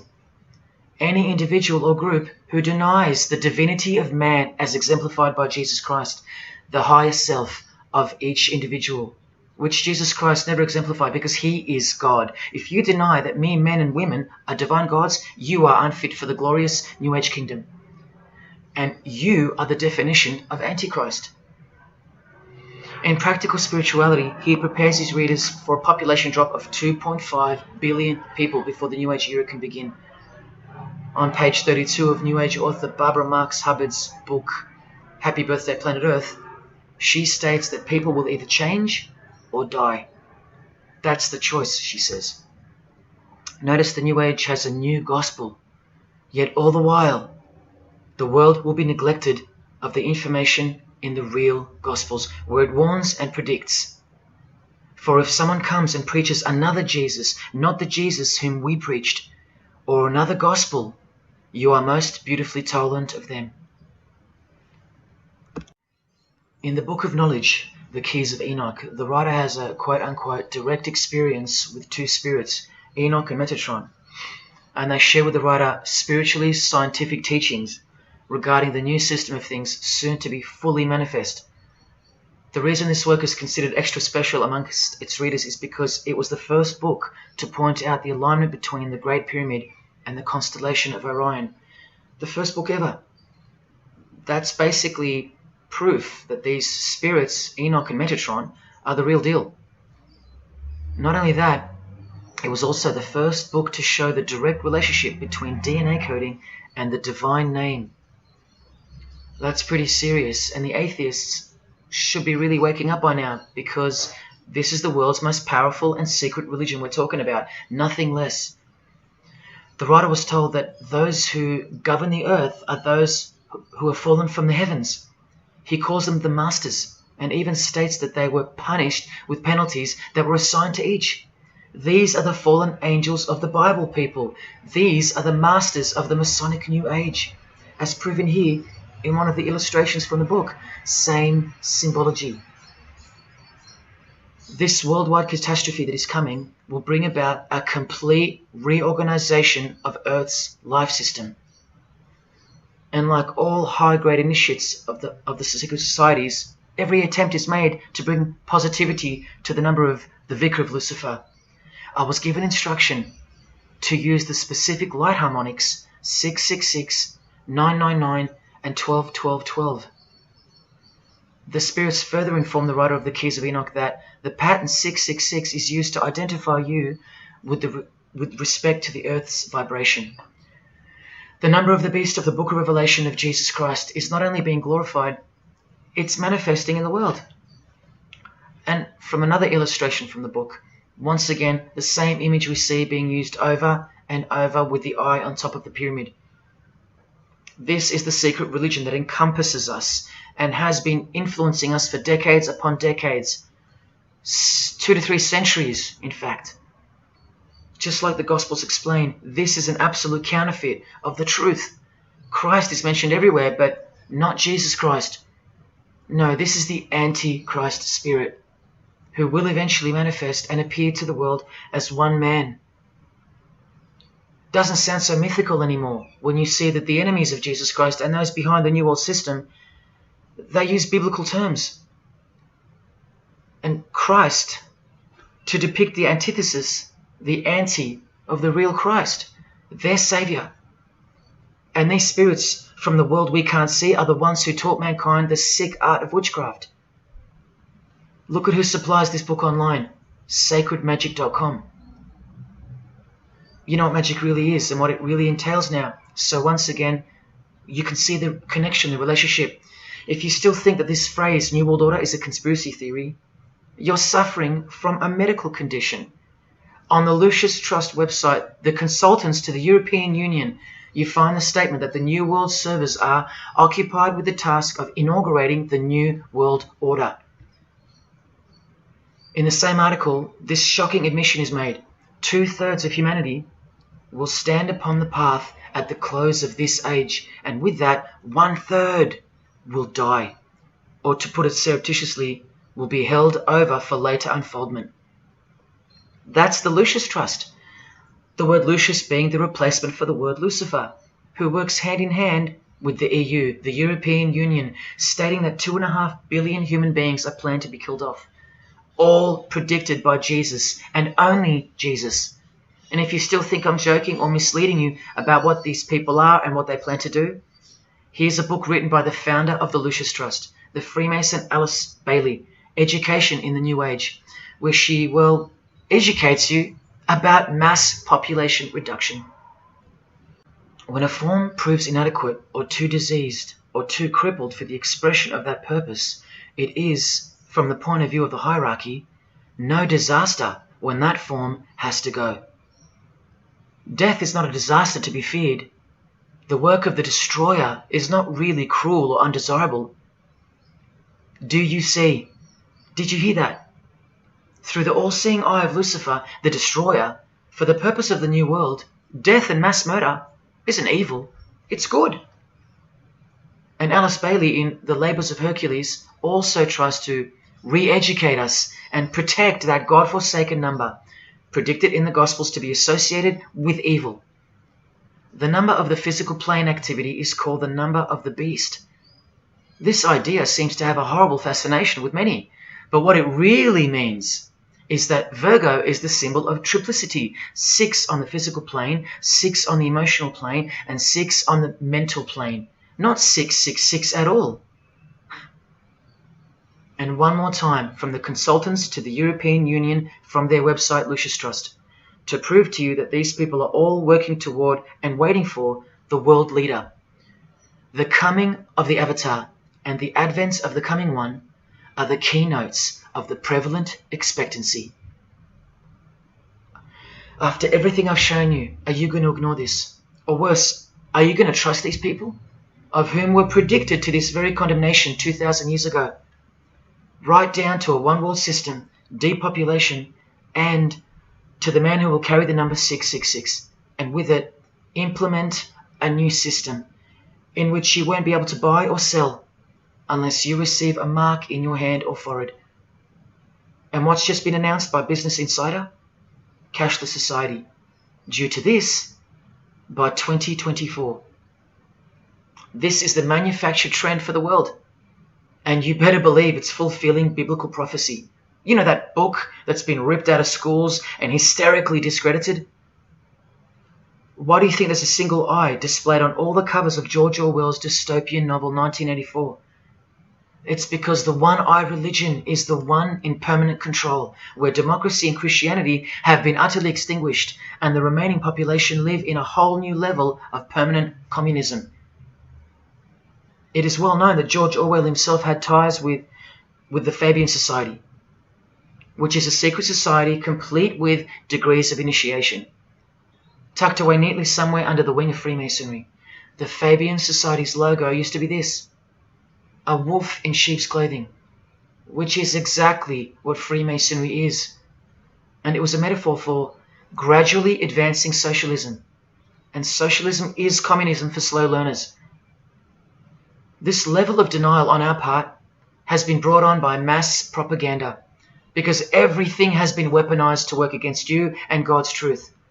Education, entertainment, and economics. You're a slave to each one. And Freemasonry is the slave master. Listen to the Grand Pontiff of Universal Freemasonry tell you about it in Morals and Dogma. The blind force of the people is a force that must be economized and also managed as the blind force of steam. You are just blind energy to them, made to be enslaved. This force must have a brain. Who do you think the brain is? Freemasonry is the brain, obviously. And he's saying that we're just the body parts that move to its will. Look, these are some pictures I took of the local obelisk in my town. An erect phallus hidden in plain sight. See how the cube at the bottom is rough? In Freemasonry it's called the rough ashlar stone. Well, watch this from Morals and Dogma. The rough ashlar is the people, rude and unorganized. Once again, you can see what this secret society secretly thinks of you. Now see how the stone built on top is smooth? That's called the perfect ashlar. The perfect ashlar is the state, the rulers. Yeah, the one-eye sex cult of Freemasonry, which hides its master, Satanism. Now, where is this brain taking us? Remember, this guy is the general who fought against the United States forces to uphold the institution of slavery. And the Grand Pontiff of Universal Freemasonry, who calls you the vulgar herd and the ignorant multitude, and admits that, yes, unbelievably so, Lucifer is the light bearer. This is the highest authority in Freemasonry, the secret religion of all our leaders and idols. Believe it. Now listen to this. The papacy and rival monarchies, all that will become the heritage of the temple, meaning the temple of Freemasonry. The world will soon come to us for its sovereigns and pontiffs. We shall constitute the equilibrium of the universe and be rulers over the masters of the world. They're gonna own it all. And it's true, the papacy and the monarchy have fallen into their hands. All Freemasons now. This is a 150-year-old book, so you can see how far ahead they plan, while we stay ignorant. How do you suppose that they won't achieve the New World Order? The New World Order of death. Of combined and systematic movement and effort, the great revolution prepared for by the ages will begin to march. The future is all planned for by them, And the revolution prepared for by the ages is coming. And it'll look like a natural occurring event, just as current events seem natural. Lastly, from his other book, Legenda, and reading from the ancient and accepted Scottish rite of Freemasonry, Albert writes, "And thus the warfare against the powers of evil, meaning Christianity, that crushed the order of the temple in the 1300s, goes steadily on, and freedom marches ever onward toward the conquest of the world." The conquest of the world, guys. And this is their method. Ingenious as it is, the double-headed eagle, the left and right paradigm. Whether you are pro-abortion or life, prefer Macca's or KFC, Ford or Holden, vote Liberal or Labour, shop at Coles or Woolies, go for the Parramatta Eels or the Canterbury Bulldogs, always the two most opposing forces, the result always feeds the one belly. The two heads always serve the same Masonic beast. Do you get it? That's number one. Number two is the horribly magnificent motto of their double-headed eagle, Ordo ab Chaos. That means order out of chaos. It's the ultimate way to achieve your sinister goals while looking like a hero. With one hand, they create beautiful and noble things. With the other hand, the hidden hand, they destroy and pervert. Then the helping hand comes back in to save or fix things again, alternating from one to the other, while nudging toward a predetermined goal, until finally reaching that goal that's set in mind in the first place. All the while, you never knew that the same hand that's saving you is the same hand that was destroying you in the first place. Order out of chaos. Their order out of their chaos. Another way to look at it is this. Z creates or exploits a problem, then attributes blame to others. Y reacts by asking Z for protection and help to solve the problem. Z offers the solution that was planned for by them long before the crisis occurred. Ordo ab Chaos, order out of chaos.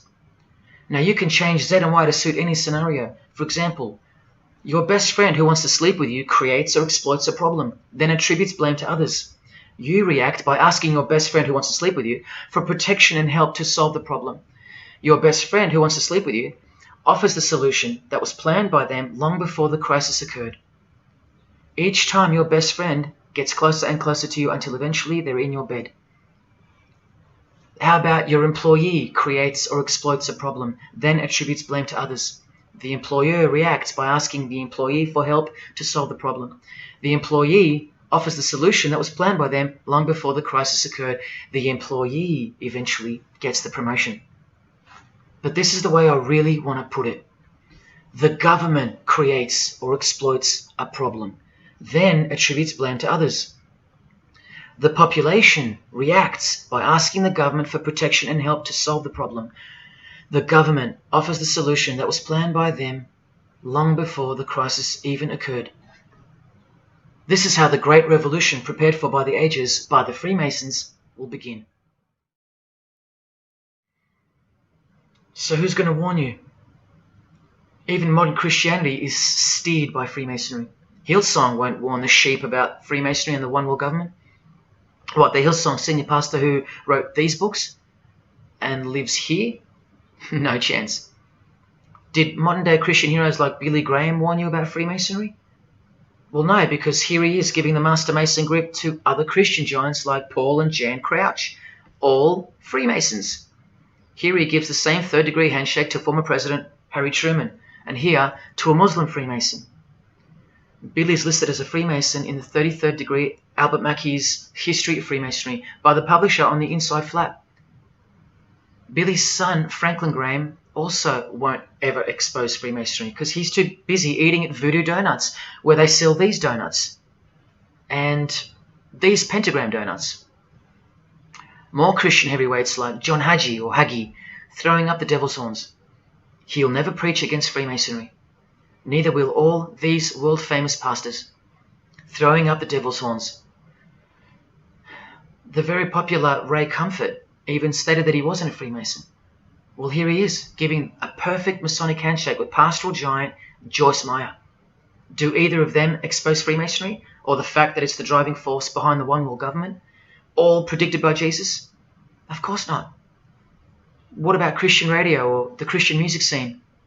No, not a single word of warning whatsoever regarding the satanic church that lives and breathes all around us.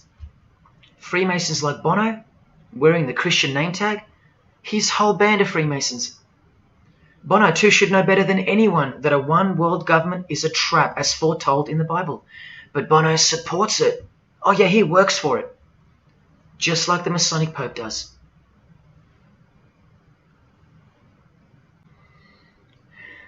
Even if by some freak chance they didn't know any better. No disciple of Jesus can bend their knee to another man in the Masonic Lodge, calling him master and swear to keep secrets. Look what they call each other from the Encyclopedia of Freemasonry. Master Mason, Grand Master, Most Eminent Grand Master, and the most appalling title of all, Most Worshipful Master. Most worshipful. Do you see how extra deluded the Christian Freemason has to be when Jesus said, "Do not be called master, because one is your master"? And what about all those oaths? Don't worry, Jesus covered that too. What I tell you is this: do not put yourself under oath at all, but let your yes mean yes and your no mean no. How's that for an idea? But the Freemasons' yes means no, because they all swear to lie and conceal from the first degree initiation all the way through. What is whispered in your ear, proclaim it from the rooftops. That's Jesus. You see the contrast? How precise he was and still is. You think Bono and the Pope don't know about the Masonic calendar and how it's not the same calendar as ours? From the Encyclopedia of Freemasonry, the real date of the world is found by adding 4000 to the Vulgar era. This whole Christian era is vulgar. So the year in the Masonic world is actually 6021. And this abbreviation is in French, the Vulgar era, beginning since the year of the Lord, since the year of Jesus Christ. That's how they feel about the current age, which is coming to a mind-blowing end by design. Now, do you think Freemasons aren't capable of mass murder? Well, Joseph Stalin murdered approximately 20 million people, and he was a Freemason, displaying the sign of the master of the second veil of Freemasonry. Vladimir Lenin was the leader of the Bolshevik Party, and he paved the way for the mass murder of 60 million people, mostly Christians, and he was a proud Freemason. And ladies and gentlemen, this is Adolf Hitler, a Freemason, clearly giving the grip of a Master Mason. And here he sits next to his military leader, Hermann Göring, who is also displaying his allegiance to Freemasonry with a hidden hand. He even displays the Masonic triangle, just like fellow Masonic brother Jay-Z. The mind of Hitler surrounds you now. It just hasn't pounced yet. The mind of Hitler isn't isolated to some portion of the world anymore. It now encompasses you. Hitler is everywhere. Far more clever than you can imagine. Evolved and sleeping in your bed. It's easy to say that's impossible. Once upon a time, 70 million Germans adored him.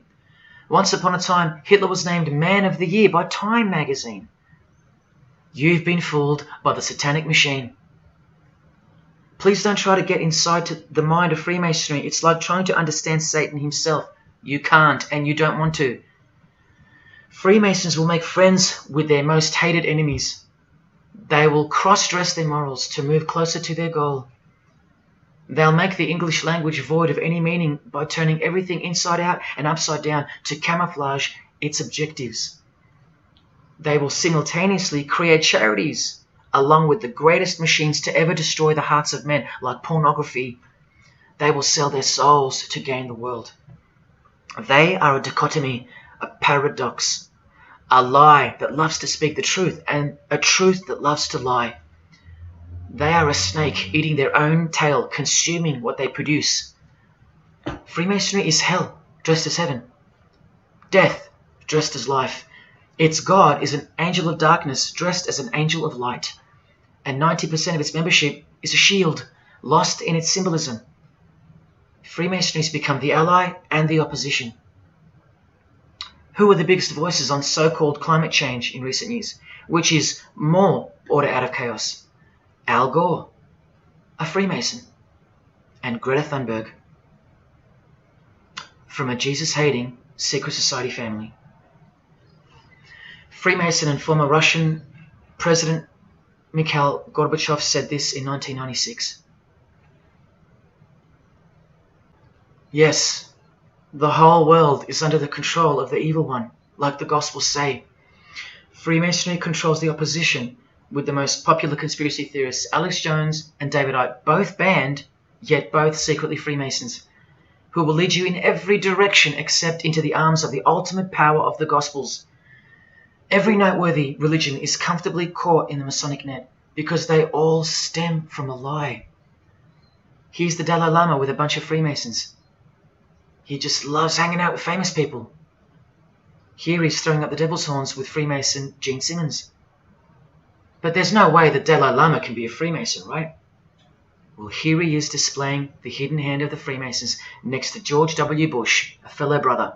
That's right, the Dalai Lama is a Freemason, under an oath of silence and sworn to secrecy. Are you going to wake up now? Here he is with his students in his temple. And what's behind him? This symbol. Can you see? The pyramid with the emanating eye on top, symbolized by a sun, which you know now is the phallus of the god of this world, shooting forth his generative light, his mystical sperm that gives life, and whose one eye transcends good and evil, both of which are just illusions of the mind. Understanding this comes by initiations, and yes, tantric initiations are used in Tibetan Buddhism. Gerald York was the Dalai Lama's emissary, his personal representative to the West, and he was personal friends with 33rd degree Freemason and Satanist Aleister Crowley, who wrote 20 essays named Aleister Crowley, The Golden Dawn, and Buddhism.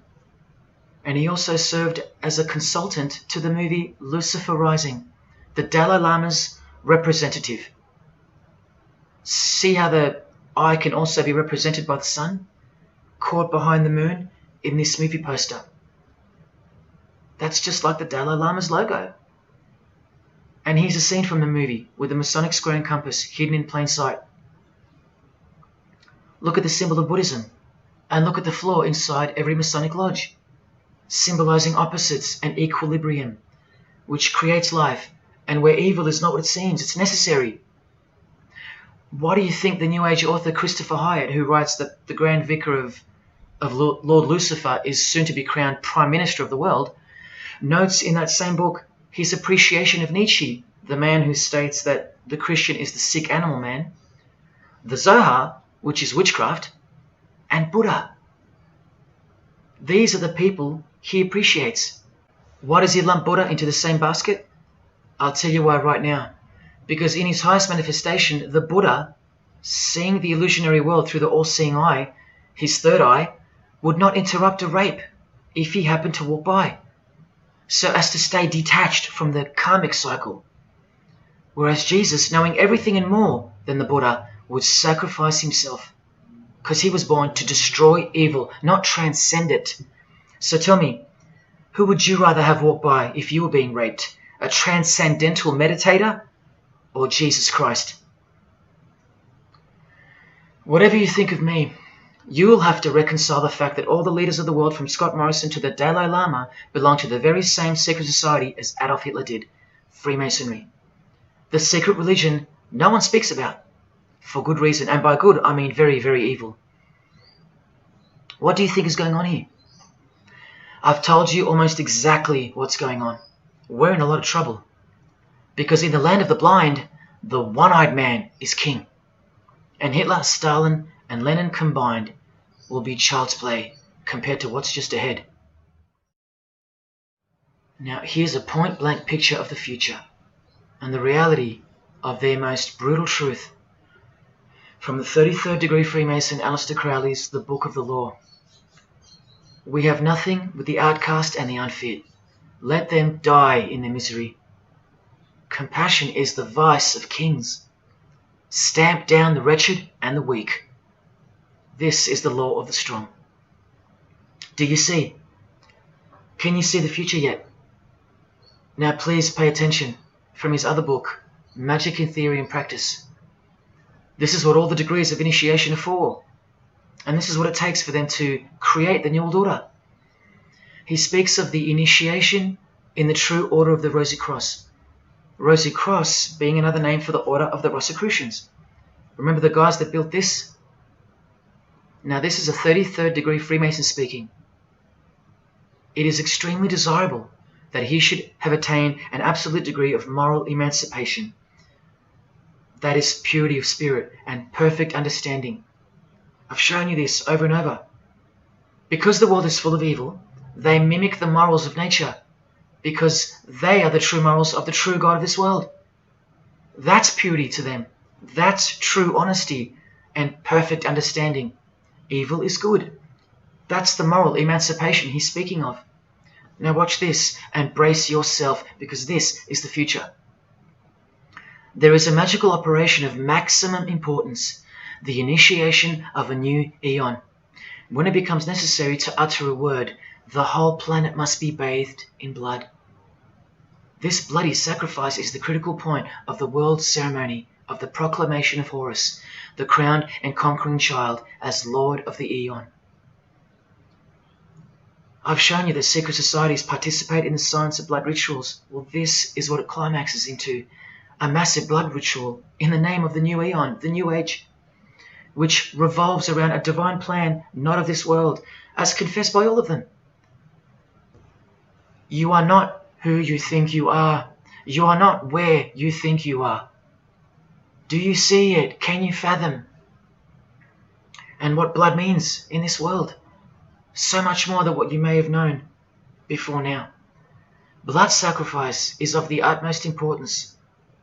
It's what the beings in the other realm require, desire.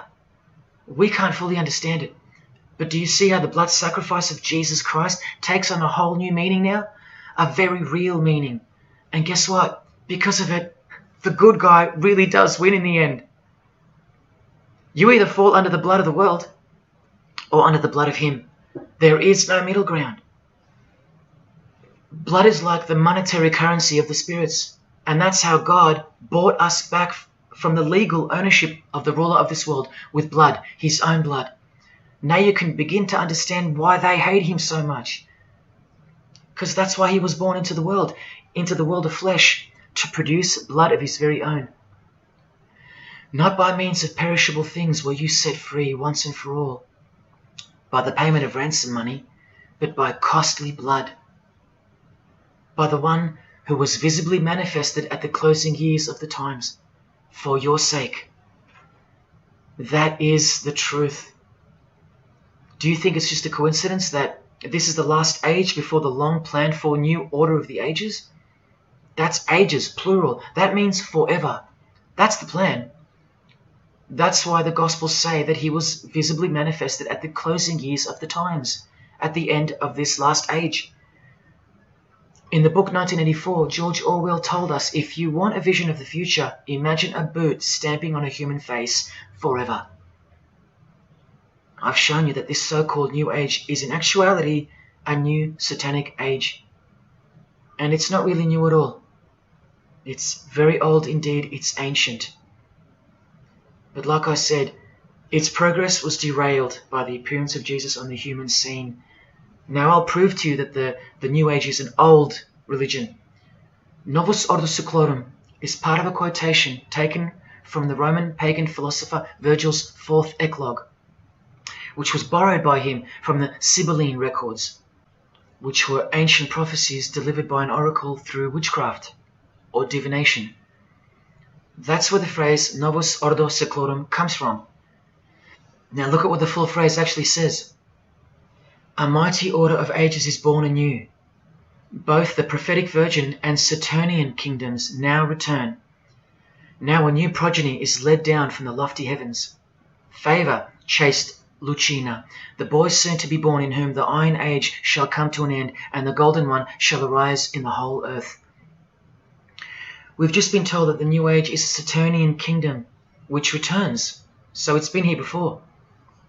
Next we see that a new progeny, meaning a new seed, a new race, there's that race again, is coming to earth.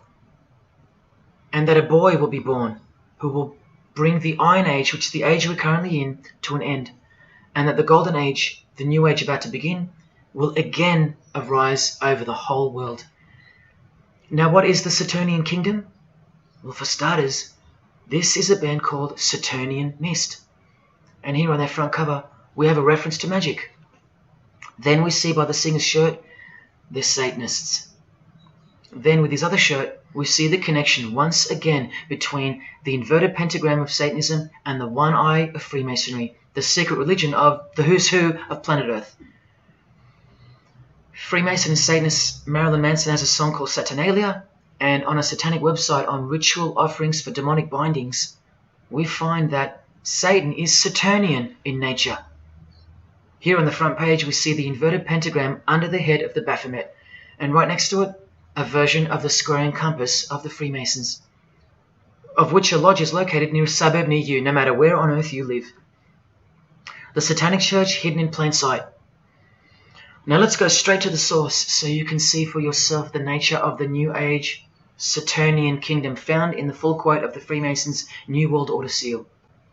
From this book, which is a factual study of the single most influential occult organization in modern Germany, the Fraternitas Saturni, or the Brotherhood of Saturn.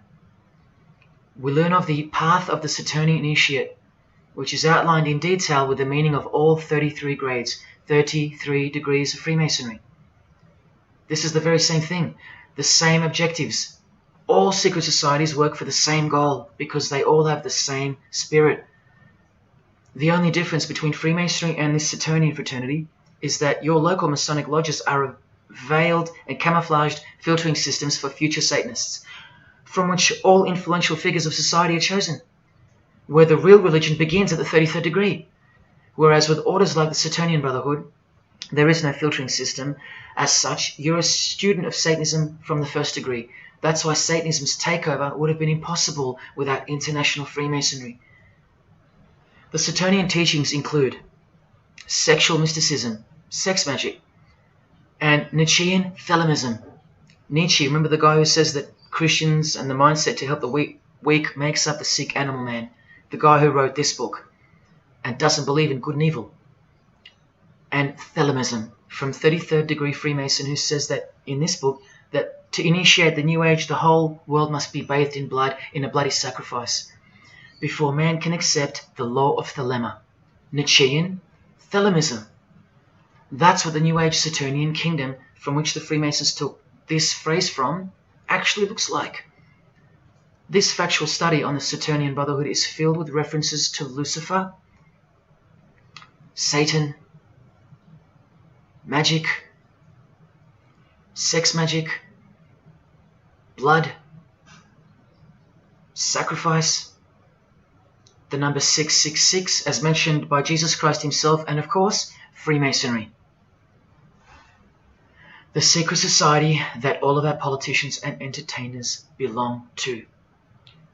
And what's the demonic sigil for Saturn? The Masonic square and compass. Are you going to snap out of it now? When you see a beautiful sunrise and smell the fresh air, or hear a great song, or see a great movie, are you going to forget where you really are? When you hear people using Jesus Christ's holy name as a cuss word, are you going to forget where this phenomenon really came from and why it's taking place? Now that you've seen how actual and bona fide the reality of 666 is from their own mouths and symbols, let me show you where else it's revealed. Do you see these Roman numeral numbers down here? They add up to 1776, the year that America officially became the country we know of today. And also the year of the birth of another secret society, which was absorbed into Freemasonry after it was banned in 1785. But look, the base numbers. M is 1,000, C is 100, and X is 10. All you have to do is subtract the base numbers. 1776 minus 1,000 minus 100 minus 10. Or simply remove the Roman numerals which represent the base numbers. No, I'm not playing tricks on you. Neither are your eyes. But someone else is.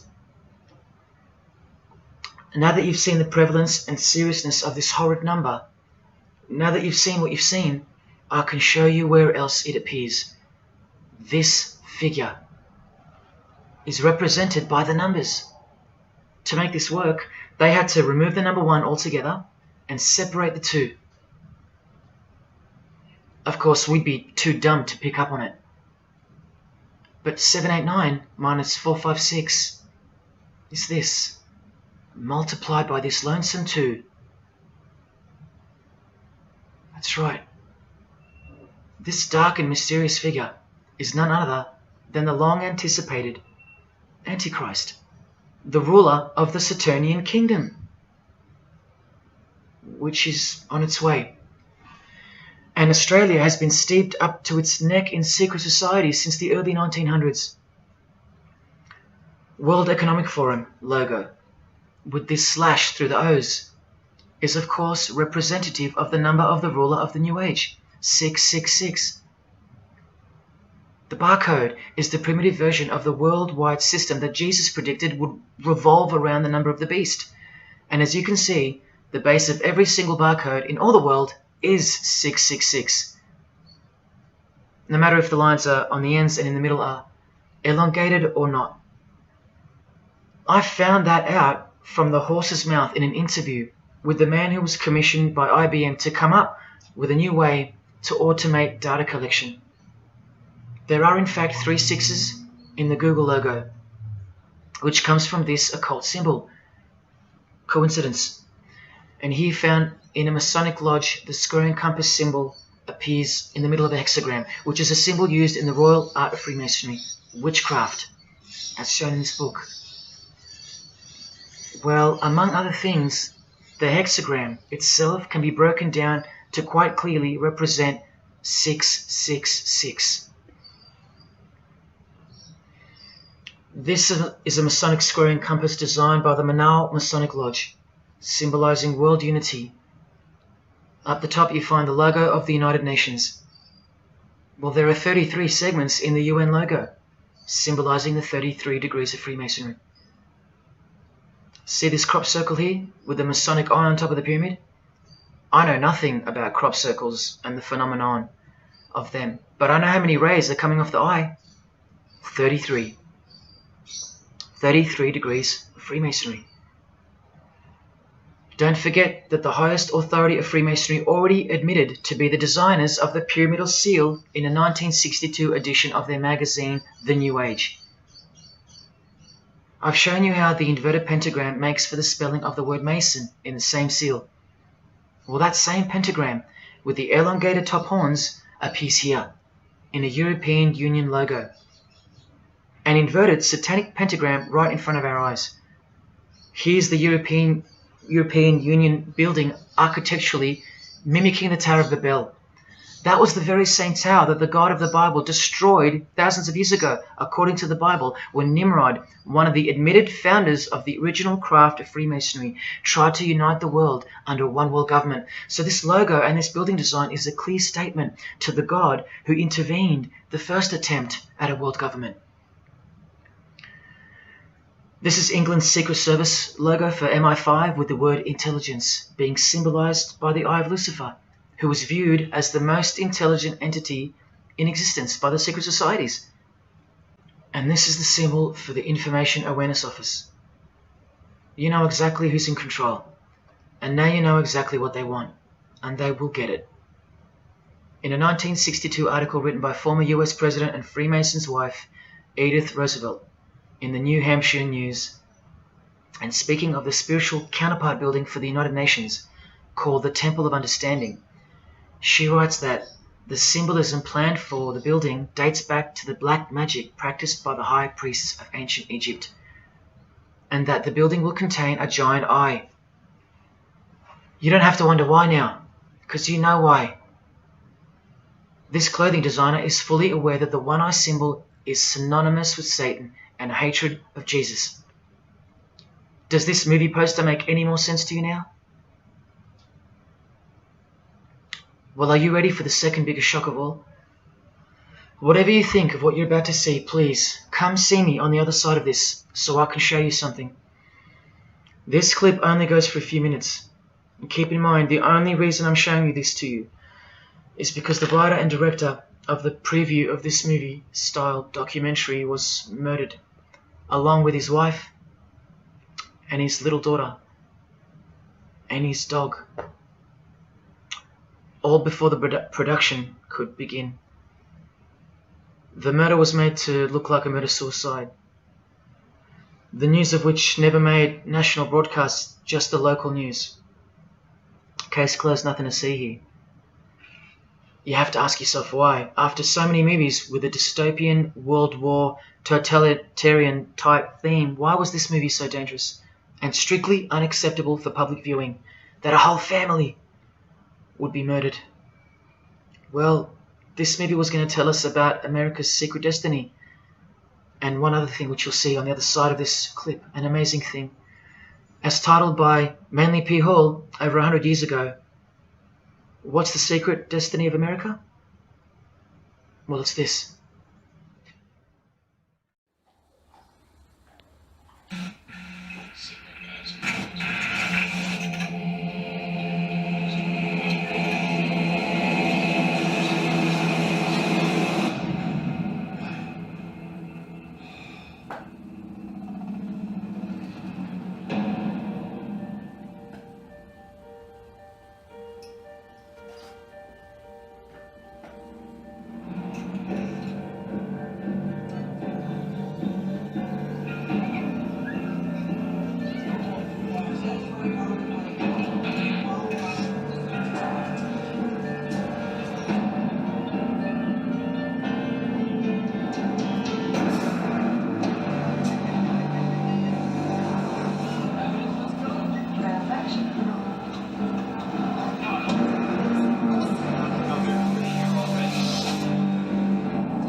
What was David's hidden message inside the Grey State?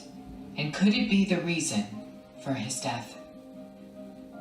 Perhaps the scariest part of Grey State's conceptual trailer is this character here, who appears to be operating a guillotine. David Crowley was very intentional in this frame of the movie. He added something that I believe he wanted the people to know about. Who is the identity of this executioner? If you look closely, you will see that this terrifying character is wearing something around his waist. It appears to look like an apron. The executioner wears a Freemason apron, complete with the all-seeing eye, the compass, and the two pillars. I do believe David Crowley is trying to tell us something.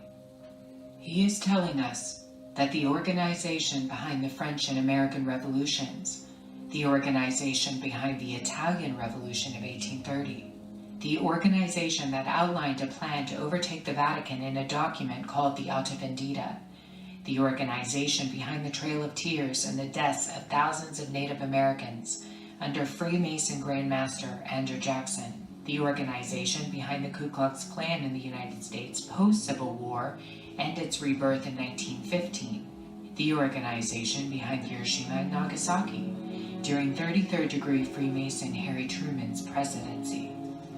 These are men with a radical revolutionary agenda throughout the entire world because they worship and follow a radical revolutionary deity, the first to have led a revolt against the Most High Lord.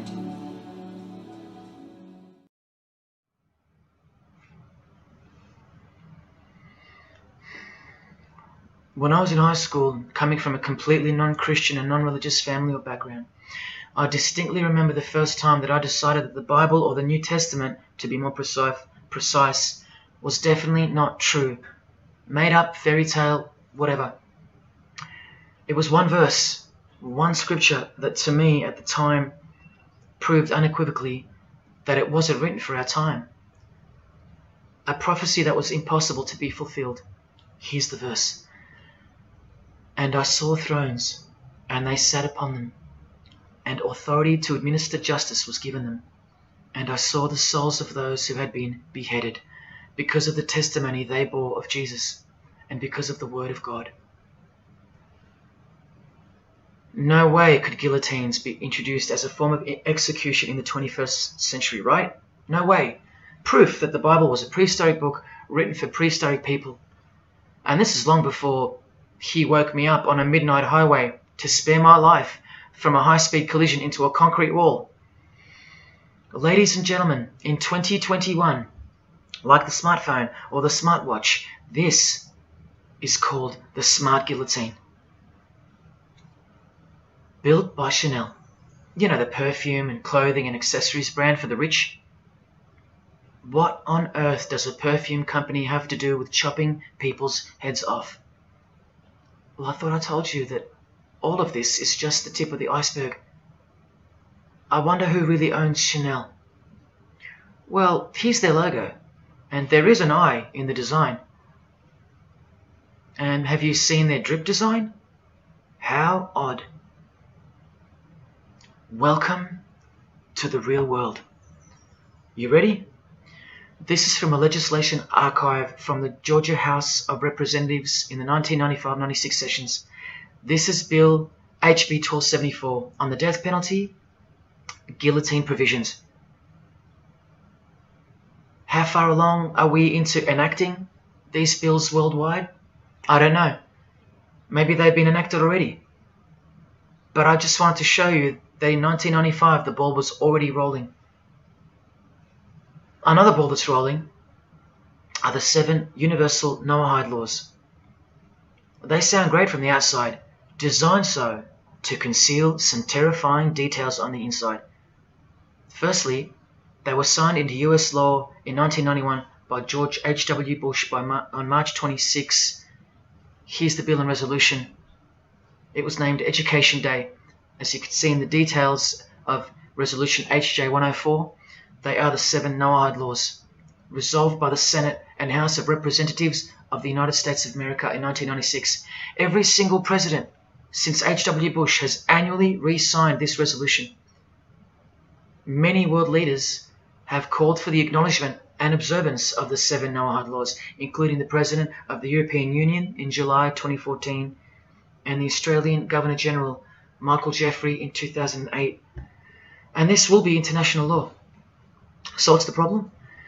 Well, just for starters, the law against idol worship will include, quite specifically, the worship of Jesus Christ as the Son of God, which the Noahide laws will classify as blasphemy, and the punishment for transgressing the 7 Noahide laws and for blaspheming the ineffable name of God by calling Jesus God is decapitation. I'll let you take that in for a second. This will be governed by a world court with no possibility of appeals. Something like this, an international Sanhedrin. Who do you think is truly behind these laws? Well, I can show you that right now. Here is the bill being signed into law by H.W. Bush, and here is their signature hidden in plain sight, the hidden hand of Freemasonry, displayed by this sinister and gloating-looking individual. And you know what Freemasonry is a cover for now. Who do you think designed the guillotine in the first place? This guy, Joseph Guillotine, a Freemason. Still don't believe in the prophecies of Jesus Christ? You're still in denial?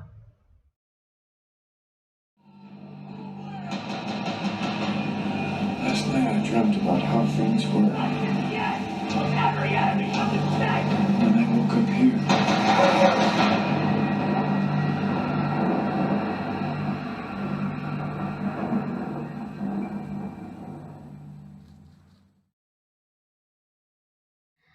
Well, that's why the director was murdered. And his wife, daughter, and dog.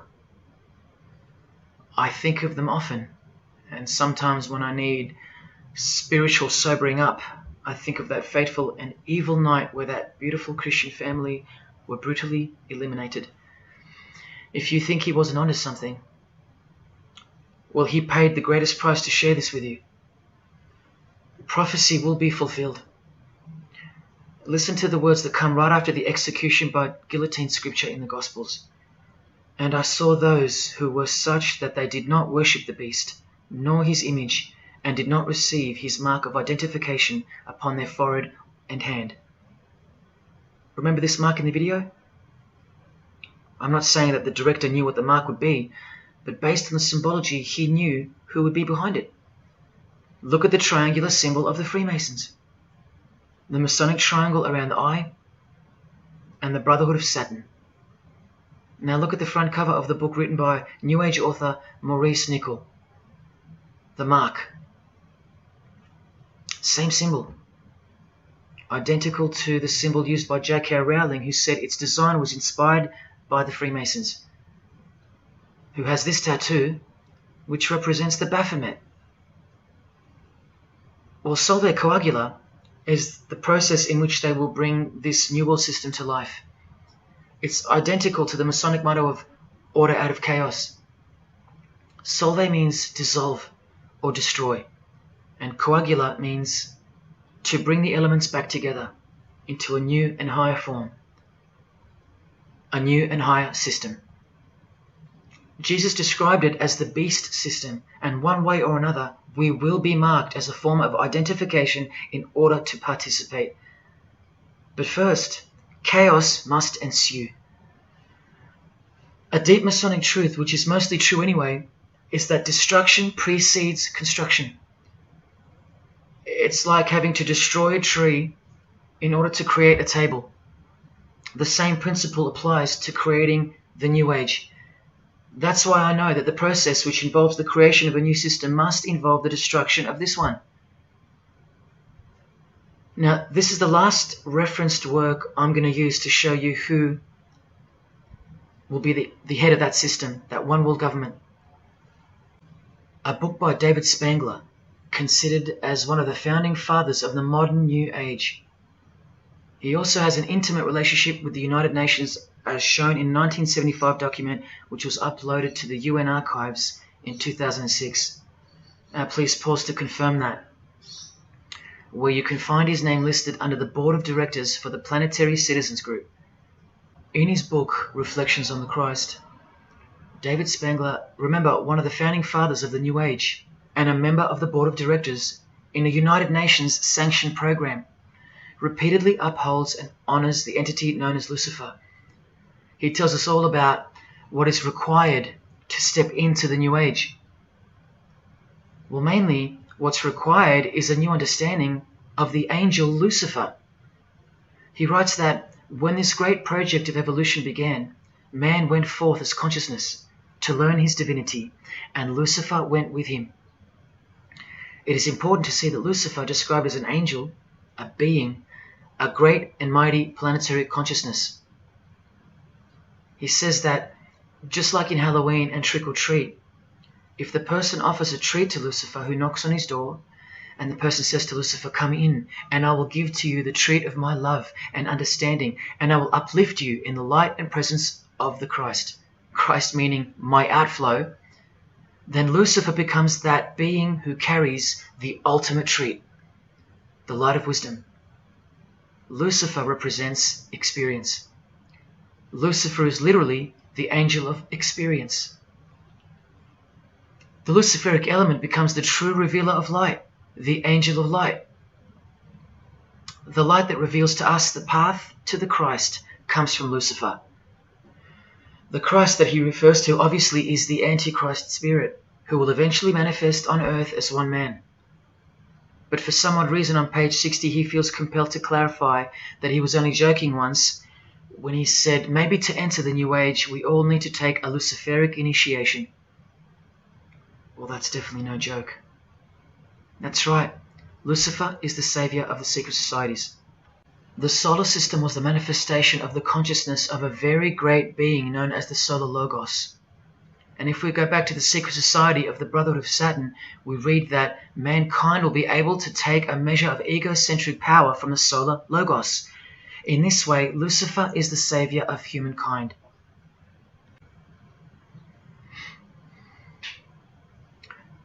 Do you see who you're dealing with? These are the people above you, the rich, powerful, influential, overflowing in all areas of those who are steering society, and they're about to reach their destination. Who showed you? Who told you? Who warned you? Jesus Christ did. Oh, those pesky Christians. In the animation flushed away, the villain Toad conspires to genocide all the rats in the sewer world and replace them with a superior species, a new species. No one is aware except for this one rat who's briefly seen in the beginning. He's a Christian rat, a nut job, carrying around a plaque, as some real-life Christians used to, warning everyone of the impending doom that is upon them. What's the twist that's hidden in plain sight for no one to see? Well, the villain Toad, planning the New Age, wears the ring of a Freemason. This ring. And he wears it exactly on the finger that a Master Mason should. It is worn on the third finger of the right hand. There is one who predicted it all, and they know that. That's why he's been so thoroughly discredited, or so it seems. Yes, the nutjob Christian was right all along. Remember one last thing before I close. From Masonic New Age author Christopher Hyatt, who spoke of the well-planned-for and long-awaited invocation of the Prime Minister of the world, when he wrote in his book, A Massive Truth That I Wish With All My Being That You Would Grasp. Both satanic cults and Christian fundamentalists are closer to seeing the truth than most normal people. The world has always been at war, a spiritual war from the beginning. And if you don't know it, then you're losing the battle. The Gospel tells us so accurately that the enemy we wrestle against is not made of flesh and blood, but it is made of spiritual forces of evil in heavenly realms. That's where the real war is being waged, in the spirit. And now that we know what secret societies are and what they've tapped into, we can rest assured that that statement from the Gospels is true. That's why the common denominator between all of the secret societies is the anti-Christian sentiment. You need to ask yourself why. Why the negative obsession with Christianity? It's not as if Christians run the game. Freemasons have banned Bibles from schools. They teach evolution as a fact. Pornography is thriving. There are no Christian protesters left. Homosexuality is rampant and protected, and Christianity is buckled. Which church preaches against Freemasonry? Which church is telling you about Satan and his hidden church, which has permeated every vein of society? So why do they hate Jesus if they're at the top of their game? Because Jesus Christ is real, that's why. And he left us prophecy that they can't escape. See, the more they win, the more they fall into the hands of the prophecies of Jesus and his Gospels. What a blessing for you, those who would grasp this as truth. What good news for you, and what a terrifying conundrum for them. If you've come this far, and you still don't care, or still unwilling to trust, then you deserve what's coming, as a law of nature. because you've been warned of all of it. The one world government clearly on its way. Cashless society, inevitable. The mark that each person will receive, without which you won't be able to buy or sell or participate in this world. And the manifestation of the name, the number of the name of the one who will implement this system. 666. All of it is coming to pass. Inescapable we are from him. Everything and everyone will fall back into his hands, where he will finally separate the goats from the sheep.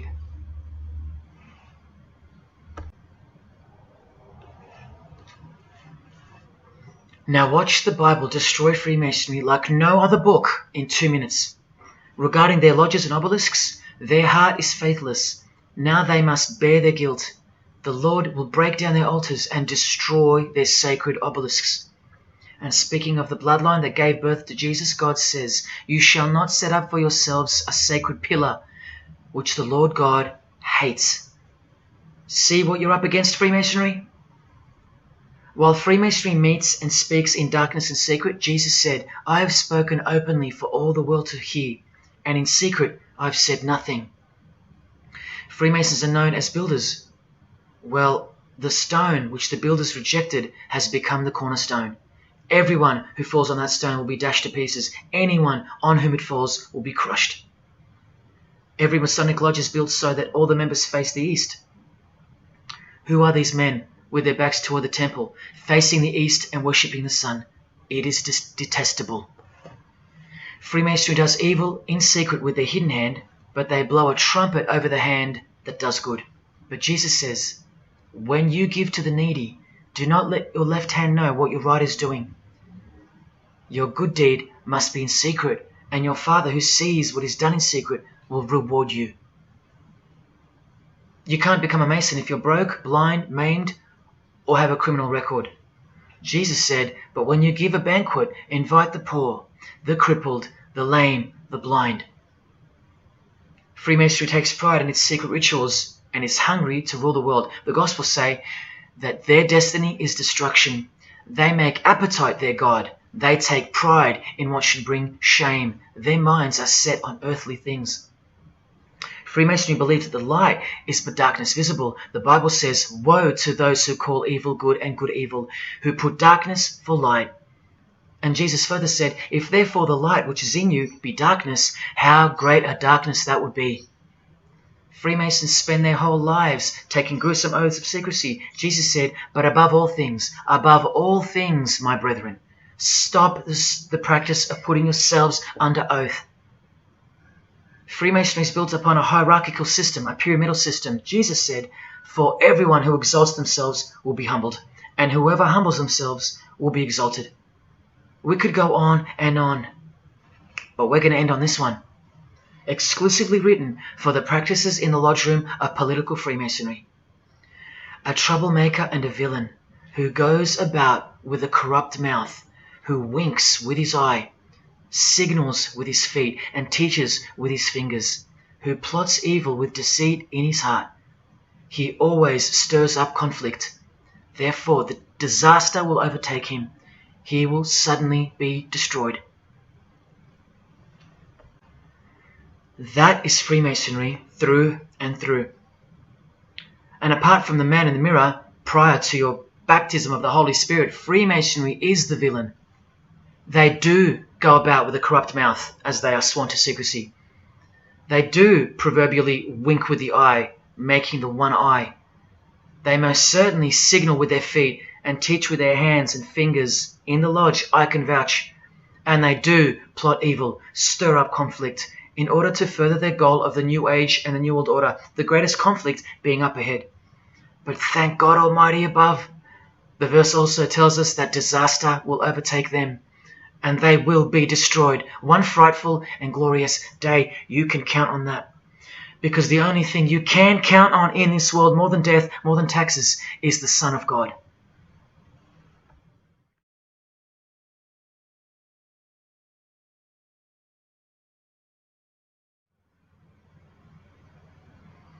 This is it. This is the last shock, and by far the biggest. If you ever needed intellectual proof that Jesus Christ is real and living right now, this is it. If Jesus and the Gospels weren't true, then Luciferians wouldn't be running the world. Atheists would, or some other version of modern man. Anyone, but not Satanists, not the passionate enemies of Jesus.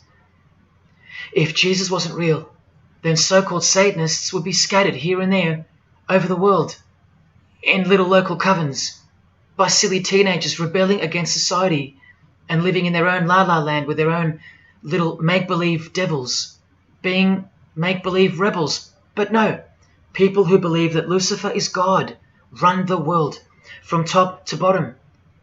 They are dedicated to the core. They're highly sophisticated. They make the movies, they star in the movies. They write the songs, they sing and dance. They are worshipped as idols. They set trends, they live large, and they practice witchcraft, complete with sex magic and blood sacrifices. Why? Why do they do that? Why would they bother? Because witchcraft is real and has been since before civilization began, hidden from the vile multitude who have been stupefied by propaganda to the point that they don't believe in anything anymore. And who waged a war on witchcraft on your behalf? God did, the God of the Bible. If Jesus wasn't real, Luciferians wouldn't be building their paradise on earth. Atheists would. If Jesus wasn't real, Luciferians wouldn't be passionately hating him to the point of keeping their existence hidden under penalties of torture and death. Lo and behold, in the 21st century, yes, if Jesus was a myth, Luciferians wouldn't be working overtime to inadvertently fulfill every prophecy that Jesus gave us. Can anybody read me? What part of Jesus foretold a worldwide cashless system, a worldwide government, and a worldwide religion do you not get? If Jesus wasn't real, why do former Satanists freely admit that only the true Christians are immune to witchcraft?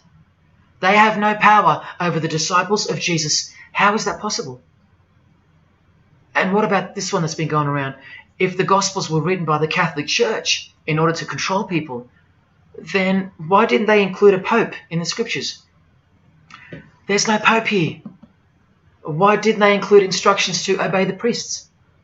There's no priests in the New Testament, except for God himself and all his disciples. We're all priests. If the Gospels were an invention of the Catholic Church, why does Jesus say to call no man Father except your Father in heaven? Yet every priest holds the title of Father. If the Gospels were an invention of the Catholic Church to control people, why were only priests allowed to own a Bible and not the common people? Why did they burn William Tyndale at the stake, a Christian scholar who translated the Bible into English? Are you with me? Please help me understand how you don't believe in Jesus when even your enemies, the high-ranking Freemasons, think that you're stupid for not believing in Satan.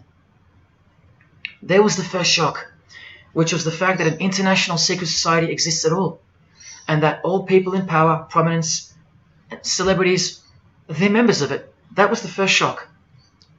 The second shock was the oaths they take and the rituals they perform. Decapitated heads, brains exposed to the sun, drinking wine from human beings' skulls, all done by the people you respect the most. Pretty shocking if you have any brains left in your skull and heart left in your ribcage. The third shock was the reason they took the oaths and performed the rituals, and that reason is that the secret society they all belong to is in fact Satanism. The fourth shock was the details of witchcraft and the details of the new satanic age, the Saturnian kingdom, where billions are planned for death to pave the way for a spiritual and technological utopia. But do you know what the biggest shock of all is? The shock that surpasses all of them combined. It's Jesus. Jesus is the shock. He's the shockwave, the reality and truth of him. Because that changes everything. He changes everything. The greatest news you could never think up, that God left his abode to come here, a form of hell, manifest on earth, to be ridiculed and executed to save our sorry asses by taking a bullet for us. Don't worry, his second coming won't be so sacrificial. Better start fearing like you fear a cop and like you fear a judge. Oh, I know you tremble in front of them. But you don't fear God? Oh, how we love the darkness and sin. Possibly you, loved gossip, you loved sex and porn, you loved sodomy, you couldn't stop lying, you couldn't stop cussing, you loved your idols, singers, actors, sports people, sports teams, putting people who fart, smell and eventually die on a pedestal. You just couldn't cut yourself off from the ways of the world. Purity? Who wants to be pure? I have to be pure? I have to live holy? Stop sinning? That's so boring. What kind of God is this? To hell with that God. Well, do you like filth in your home? Do you? Do you like filth on your carpet, on your clothes, on your face? Do you invite filthy guests over and give them a share in all your belongings and all your power? Do you give them the keys to your house and car? No, you don't. But the Creator, who has the greatest house of all, he should. We can barely earn $1,000 a week, and we don't give that away to anyone. But now God should share his wealth with you, the unclean, the unrepentant. Is it too much to ask your filthy guests to clean up before they enter? To watch their mouths, to control their willy? Is that too much to ask? Oh, but if God was real, what about all the children that die? What about them? What are you doing about them? Are you still stuck on which phone you're going to upgrade to or what's for dinner? Why don't you leave your abode, your luxuries and your loved ones and risk it all to go save some children yourself? Oh, but what about all those who've never heard of Jesus? Let me ask you, what's your excuse? I know they have one, but what's yours? You've heard of him. Every morning you wake up and look at the calendar is a testament to his name, because it's 2021 in Australia, it's 2021 in Brazil, it's 2021 in China, it's 2021 in every single country in the world. So let me ask you, 2021 years since what? Like I said, just waking up in the morning and knowing what day it is a testament to him. But if God was real, why wouldn't he just show himself? Show himself to who? To you? You can't even get on your knees and repent. You can't even hate sin and scream out to him. So why would he? How do I get the girl if I don't ask her out? And if I do, maybe she rejects me the first time and the second. How bad do I want her? How hard will I try? Most haven't even knocked on his door. Well, I did. I just kept knocking and knocking, and then I started banging and banging. I refused to leave his porch. I lay there like a hungry puppy. But even when he answered the door, I did the runner, because he was too big for me, and I loved sin a little too much. Yet he still left the light on for me. But here's the craziest part about people who ask me why he doesn't just show himself the way they'd like him to. Their hearts have been so hardened that even if he did appear to them, in 2 weeks they would go back to being their old self, and he knows that. That's why. They might even forget it ever happened. Oh, that was just a crazy day. That was probably all in my head. Oh, how we love to make excuses. But if God was real, what about all the other gods? What other gods? Did Buddha perform a miracle for you? Did he affect a plethora of witnesses? Were his followers stoned to death, sawn in half, eaten alive? Did historians of his era leave any trace of him? Did he prophesy all the kingdoms that would appear on earth, and in what order? Did he foretell of worldwide floods, of enemies that would despise his followers, use his name as a cuss word, and eventually attempt to set up a world kingdom? Did his appearance change the calendar from one end of the world to the other, and predict that his appearance would in fact change the calendar? What did the Prophet Muhammad do for you? Apart from stealing Jesus from billions of people and corrupting the Gospels, did he dedicate his entire life to sinlessness? Did he remain celibate so that his blood could make a difference in the hidden realm? By the science of sacrifice, which is practiced in secret every day, in order to shield your very soul? No, he didn't. Instead, he had 11 wives.